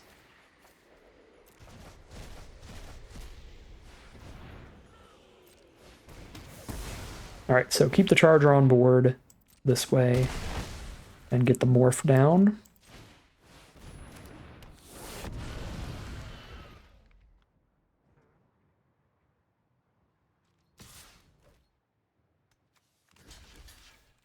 Trumpet Blast me. Nope. They're just going for a raid trigger since they're in red and black. Playing something that needed to have attacked this turn. Probably the 2/3 that deals the damage. Oh no, they were just going for an Arc Lightning. Okay. Very nice. Well, no red source for Surrock, so they might have stabilized it here. We're just chilling. We're just hanging out. We've got enough expensive stuff because of wanting to play a Morph and flip it in the same turn that I'm jamming out that land. Ooh, Bellowing Saddlebrute is a really good target for Set Adrift because that hurts to recast. I don't play Sultai Scavenger this turn if I cast Set Adrift this turn. I think I play the Scavenger first. That stacks into more damage overall. Although if they draw another creature, it's worse to bounce the Saddlebrute later. They're at 11. Let's go for damage here. I don't have enough cards in grave to cast both of these, so I'm just going to hard cast Scavenger for all the mana. I guess delving 2 cards away was probably better than I can block and regenerate, but aww, the flyer. Okay, so now Set Adrift, exile 3 cards to play the pet as a 2/2. I think that's legit.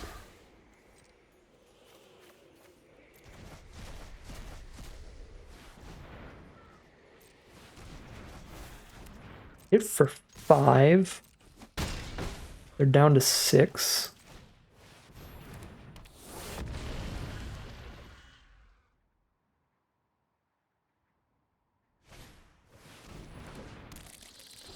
Saddlebrute and a Mantis, and they're all holding for blocks here. Scavenger for Mantis trade. They block the face down with the Saddle Brute, which I can't make that profitable for me. So do I pass or do I send in the Scavenger and just get the Mantis off the board? I'm pretty fine either way.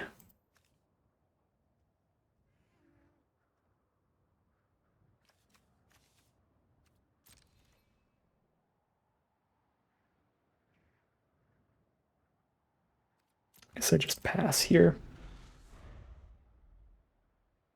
In case we hit any kind of removal for the Mantis, like Debilitating Injury, or our +1/+1 cards like the Abzan Battle Charm. Or it's just called Abzan Charm, isn't it? There's no battle in the name. Morph, which could be anything. Go for the attack here. All right, aggressive. Opponent sending a message or casting a raid creature. Oh, please don't be the 2/1 that makes me discard a card. I'd be so sad right now. Okay. No raid. There we go. There's the mountain. So now we know Surok's going to be fine. Surok's going to be A-okay. Even if they try to make us discard a card. So we're chilling again. And then trying to kill something out of nowhere with Surok on blocks. Got the full 5-color special on board. Oh no, +1/+1 counter on 2 creatures? They don't have a green source though. But they are eyeballing their 4/5 and their 3/3. They're eyeballing their good attackers here. Maybe this means combat trick. Nope, they pass. Better to keep Surok up for instant speed or just jam him out to declare an attack with him next turn. No, they just block with like a 4/5 and a Morph, and Surok trades into a 4/5. I think I'm holding on to Surok here. It's kind of a top deck war in the end here. Ooh, Ponyback Brigade, and that is a wide board state. If they have any of those cards that buff the whole board, that's going to be real nasty. These are not warriors, though.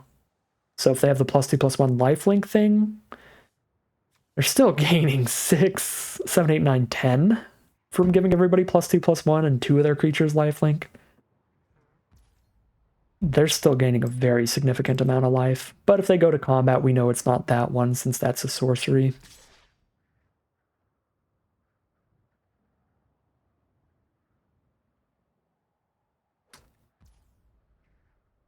I do put Surok at some risk, blocking the Saddle Brute with Surok.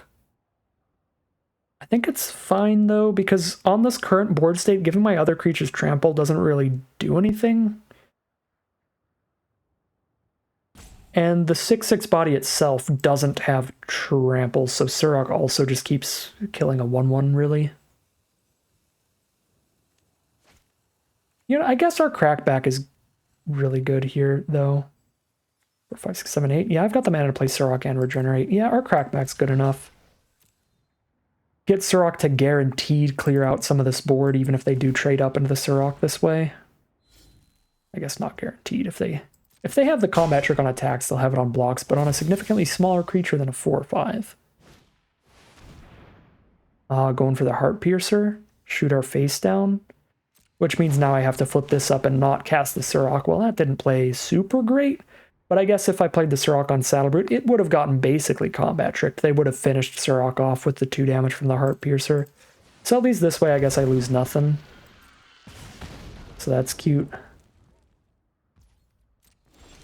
Yeah, that all things considered played out pretty fine. Abzan Charm's a huge draw. Is it possible to hold that up while playing Surok right now? It is. Oh my god, I can buff and give trample here. I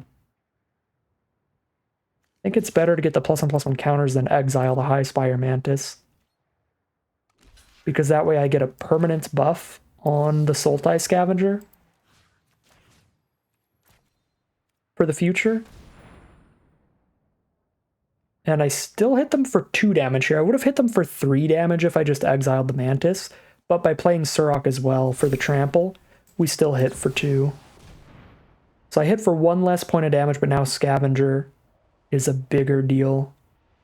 On future swings, it's much harder for them to draw into a flyer good enough to block it.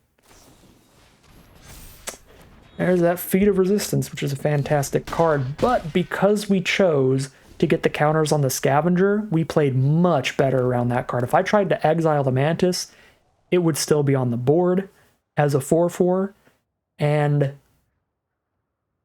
well, I guess I wouldn't have attacked in if I did that, so I'd still have my Scavenger, but my Scavenger wouldn't be big enough to attack the Mantis. I'd have a 3/3 against a 4/4, so that played about as well as it could have there.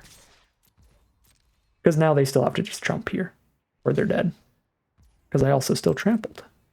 For 1 instead of 2, but 1 is not nothing. 1, 2, 3, 4, 5, 6, 7, 8, 9. I do have the mana to morph and flip it, so we will do that. Basically, when you have the mana to put something face down, it's probably better to do so. If you can put it face down and flip it, because then they might shoot it for 2, and then you flip it and save it, and they also might not block it with enough creatures when it's going to flip up into a 6/7 trample. So if they get a flyer big enough to save them, I attack with Scavenger and this thing, and maybe this thing tramples over for lethal from there, so... Really nice stuff again. From the deck, super high quality cards, having the Surok there. Took a little while to get the red source, but Surok still absolutely helping crush things, giving trample to our flyer, but really the Abzan charm as a combat trick was awesome. Winning the fight and leaving counters behind, and that's why Feat of Resistance is also so good as a combat trick. So nice to see them kind of compete there, trying to beat each other out, but Abzan Charm wins that fight, and we are now 1,600 gems and 4 packs in for our prizes. 5 wins and 2 losses here. I'm happy. That's 2 Khans of Tarkir drafts in a row where we're getting more gems out of the event than we paid to enter and keeping all the cards in the draft. This has been super, super sweet, and the decks and gameplay has been super fun, so loving the format so far. So we head into game number 8. Here we are for game number 8. No blue source is the most awkward thing about this hand, but we can cast a Debilitating Injury, we can drop some Morphs down, we can do some good things with it. No white source is also awkward. Actually, the no white source is more awkward than no blue source, but in general, our deck has a lot more blue cards than white ones. It's going to be very possible that I can eat the Valley Dasher without losing a creature later, since it's forced to attack in even when it's bad, so this might be a little greedy, but I'm going to try to save Debilitating Injury for something else that doesn't have to make bad attacks, like if they just drop a Morph this turn or something. Goblin Slide is the play, so they might be casting a lot of non-creatures here. Trying to spit out a bunch of 1/1 goblins. Well, you know, 1/1 life, or 1/4 lifelinker, sorry. Pretty good against a bunch of 1/1 goblins. So let's drop that as our 2/2 here. And if they don't have removal, then next turn we can Debilitating Injury and have a 1/4 lifelinker on blocks to really slow them down. You know, I don't hate the trade. Against Goblin Slide, I think I'd like to keep this, but not like massively badly. I guess if I go for the block here, that leaves them open to having a combat trick, to winning the fight with a combat trick and getting a goblin. Now it has to be specifically removal if they want to kill my dork and get a goblin. Okay, no removal here. They play their own face down, and now we've got that beautiful curve we were talking about of just injury their morph card and flip our own up on blocks. Although they didn't play a goblin, so it's not even going to be that good on blocks. Force a way to bounce our card. Does it get revealed when it goes back to our hand? I think it does whenever it changes zones, so they're going to know what it is. Yeah, it has to get revealed when it changes zones, because then I could have just cheated and put a basic face down if this were a paper game, so they will get to see what it is. Yep, revealed. Down to 13. And now I can just hard cast this as a 1/4 lifelink, which I guess is the play against 1/1s.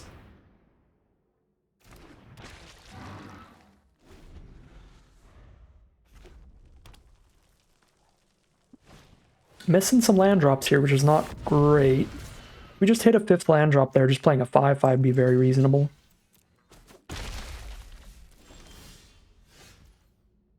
Alright, no land here either. One card engraved for Murderous Cut, so if I spend any mana, I can't Murderous Cut.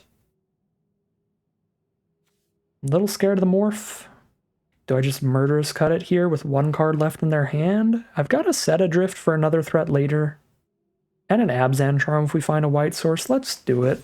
I don't want this to be like a Ponyback Brigade and make the board way too wide to deal with this early. They got a counter? Oh god, that Feat of Resistance is such a gross Magic card. That's going to be the biggest grown test of the format for me. For sure. It's already been an absolute game changer, and we've played 2 drafts, and it's been consistently gross. Down to 9 here. Alright, land is definitely valuable. Blue source as well. Very valuable. Little rough that it's tapped, but at least it gains us the life for being tapped. This is a 5 mana 5/5, this is a 6 mana 4/4. We play the weaker one because it's probably just trading on blocks this turn. Trade a Morph into a Valley Dasher and block the 1/1 with the 1/4. Probably our plan for the turn. What the heck? Spell Snatcher? Well, that's a bomb. Lord almighty, that's a bomb. They just steal our spell? Okay. So now they just cast another 4/4 against us? Gross. Absolutely gross. Down to 5. Well, we've cleared out all the goblins. But there's our 4/4. Oh my god, and it's free? Without paying its mana cost? It probably doesn't matter, because they've only got 1 card left in their hand, but that's insane for if it did matter. Eesh. I guess I can Set Adrift my own Witness. That's kind of spicy. But they've got a 4/4 to deal with, and I can't do that if I don't just play a 5/5. I kind of think we have to just play a 5/5. It is looking that way. Yeah, like even if I deal with one of the 4/4s, there's another one on board here. Yikes. Die to a Combat Trick here. Combat Trick's gonna destroy me either way, right? Like if I do this and then they Combat Trick to save the Spell Snatcher, that's still RIP even if it isn't like this turn. I think I go for the better play for if they don't have the Combat Trick, which is this. Leaping Master. Oh dear, that's a flyer. So we need to cast our Sultai Scavenger and they need to not kill it. I could cast the Abomination instead, because I guess I can cast either. 1 card engrave. I can't really get cost reduction on the Scavenger anyway. So I don't think it really matters which one I do. I guess the 3/4 is slightly sturdier. So we go for that one.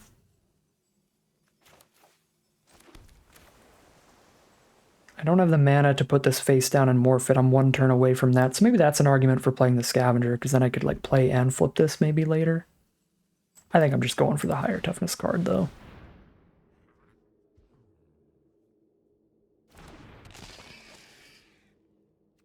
I could attack with Sidisi's Pet to go to 3, so if they removal spell Abomination, I don't just die in the sky, but then if they removal spell Abomination, I die on the ground. So it doesn't matter. If they removal spell Abomination after I've attacked with Sidisi's Pet, I only have 2 blockers against 3 creatures. I guess I don't just like die, but it ain't great.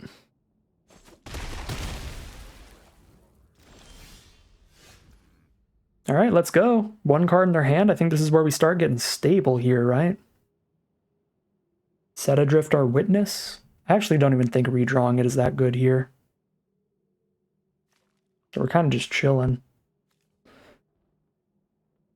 Probably get another flyer. Now I have the breathing room that even if they kill one of my flyers, I'll survive. So let's attack. Draw and discard, looking for the white source to help protect us. Gaining a life is still very nice. Worth ditching the Snowhorn Rider, playing the Scavenger here. So. No instance to hold up, so we just tap out for the Scavenger. Could be dead to Goblin Slide, making a Goblin. I probably shouldn't have attacked. It's sketchy, like it is close here. Alright, no instant, so no Goblin. Alongside their board. And they pass. Let's go, let's get stable here. I'm up to 4 now. Keep drawing and discarding, looking for that white source. And working to close the game out. Secret plans, that's something. You know?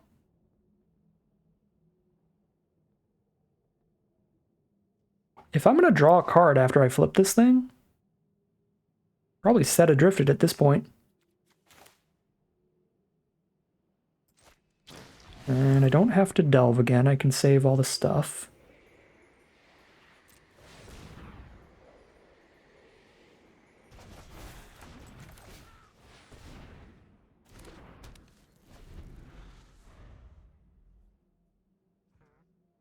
Yeah, so now I can redraw the Witness to put it back on the board without losing out on my top deck for the turn. I just draw whatever's underneath it by playing and flipping it.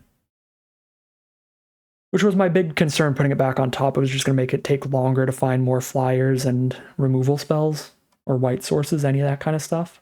But with Secret Plans, we kind of get around that, and our opponent's over it. We've got like some great late game value. We're drawing and discarding every turn to set up the draws. And now we've got Secret Plans for card draw. And our opponent is just not finding what they need to break through the board state. So there is the concession, and we are now 6-2. We have turned an 0-2 start into a draft where we're going all the way into the final battle.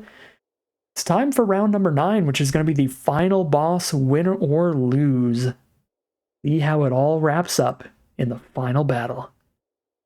Here we are on the play for the final game. No blue source for Set Adrift, no white source for Armament Core, but we can play Witness on 3 and Murderous Cut later.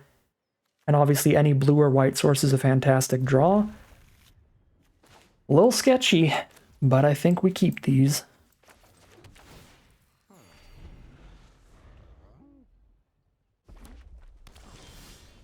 Ooh. Well, now I really need the blue source. It's a good card, but it's also a blue card. Playing against a red deck here. Red-green, so Teamer. That is not a blue source. It is a white source for the Armament Core. So if I play that tapped turn 4, then any basic means a turn 5 Armament Core, which is awesome. So we'll go untapped land face down here. There's the Abzan Charm, which is going to be castable. 4 mana to flip this up.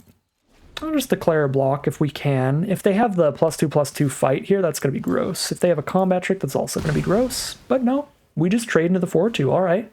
Saves a lot of life for us. And that we're certainly going to exile, because if we don't exile it, it keeps coming back to the board face down. So we're not going to Murderous Cut that. We're going to Abzan Charm that. And I'm going to be pretty happy with that.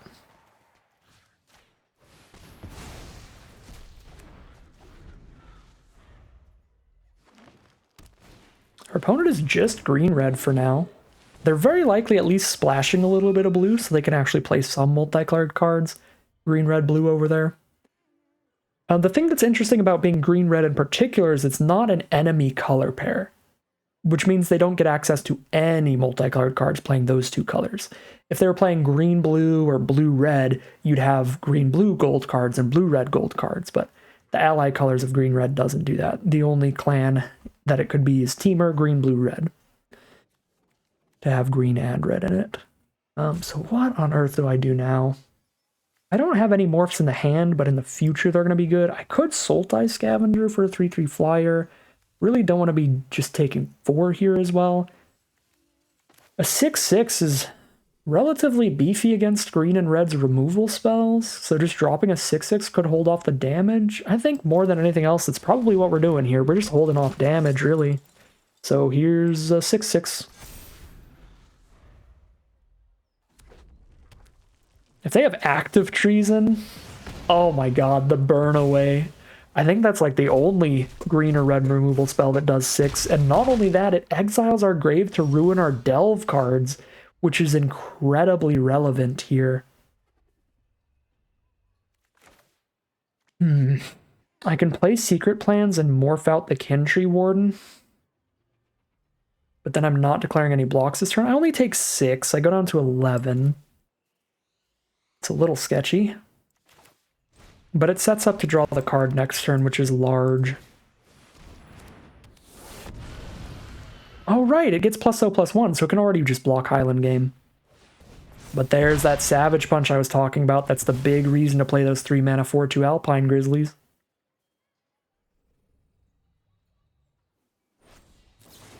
Oh my god, and the Become Immense?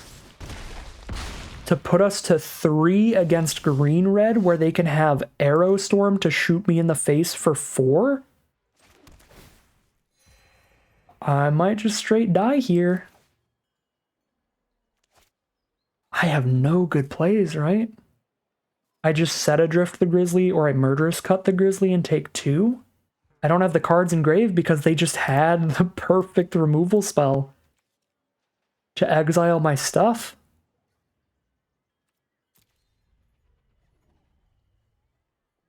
Dang. If I played differently, if I just played the Warden, I would have had Murders cut out, and we probably would have won, right? Because then they go for a removal spell, and we 2-for-1 them by countering the Savage Punch and killing the Grizzly. So if I just, like, played the Warden and held up Murder's Cut, that was our way out of this game. But it's not looking possible now. I guess I just...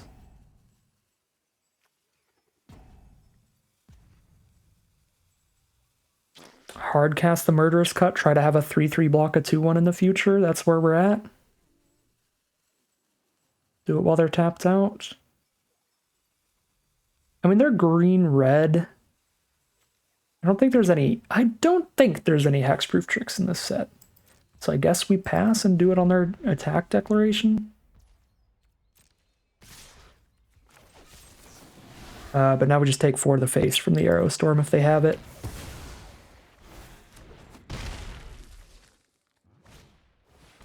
Leaping Master. Oh my god.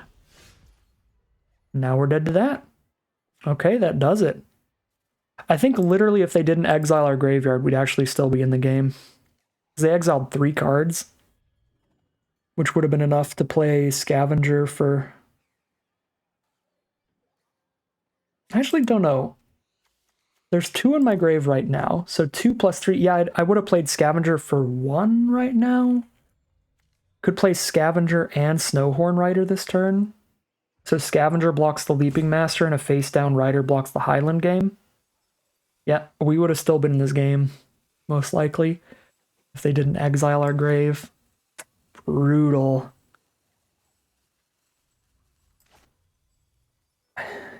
I'm not seeing any way this math lines up to play 2 spells now, though, because this is 4 mana and this is 4 mana with only 2 cards in grave. I need 7 mana. Or I needed one of these to cost 3. There's no life gain. Nope, there's no life gain. That's just it. That is just it.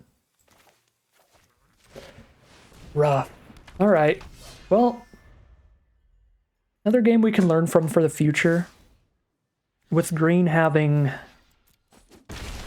combat tricks and fight spells galore, against green-red, we're probably always supposed to hold up the Murderous Cut instead of morphing that as a 2/2, playing it as a 1/1.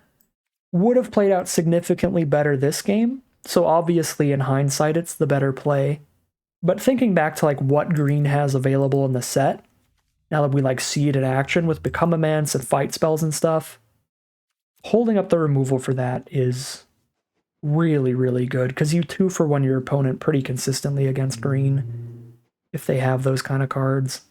So another game we could have won if we played out with different sequencing instead of going for the Kinshi Warden, trying to get the card draw off of it. Holding up the removal spell alongside it would have been great. But didn't go for that. We're hoping for no interactions. We can just block the 2-1, flip and draw a card that next turn. But we don't get there in the end. At least we didn't get Arrow Stormed in the face for 4. But that's rough. That's 2 out of the 3 losses that definitely could have been wins if we were a little more familiar with the format, a little more experienced with it. So good to be getting that experience just in a regular little Premier draft like this. But a sad way to end it. What could have been a 7-win run, 2 different games that we could have won if we played differently. Either an Abzan Charm on their Vizier instead of a Throttle in game 1, where our opponents could not have saved their Vizier from Abzan Charm, but they could save it from a Throttle, because Throttle was just -4/-4, so buffing it made it big enough to survive. And then that final game, instead of holding up the mana for the Murderous Cut, we went for the 2/2 Morph instead of the 1/1 on board. But if we played the 1/1 on board and had removal up in response to their potential combat trick or fight spell, we would have been in a really, really good position instead of just losing that game to being outraced a little bit. So some stuff we can certainly learn from and take into the future.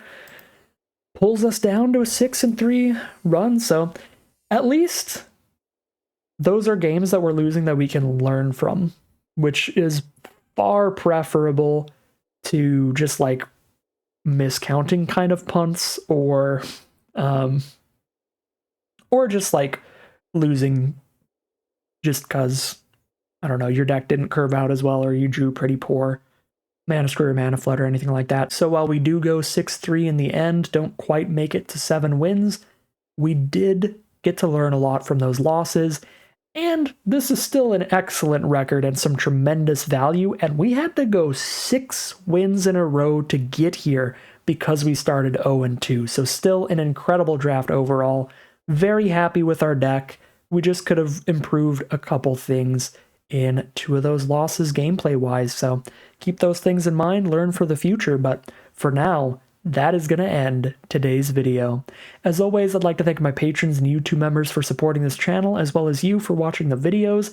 If you're interested in seeing some more, you can always like, comment, and subscribe to tell the YouTube algorithm to send you some more in your recommended feed. If you'd like to catch me live, you can check out the Twitch channel in the link in the description below. And if you'd like to support the channel directly, you can check out the Patreon link in the description below. But other than that, as always, thank you very much for watching, and I'll see you again soon for some more Magic Arena.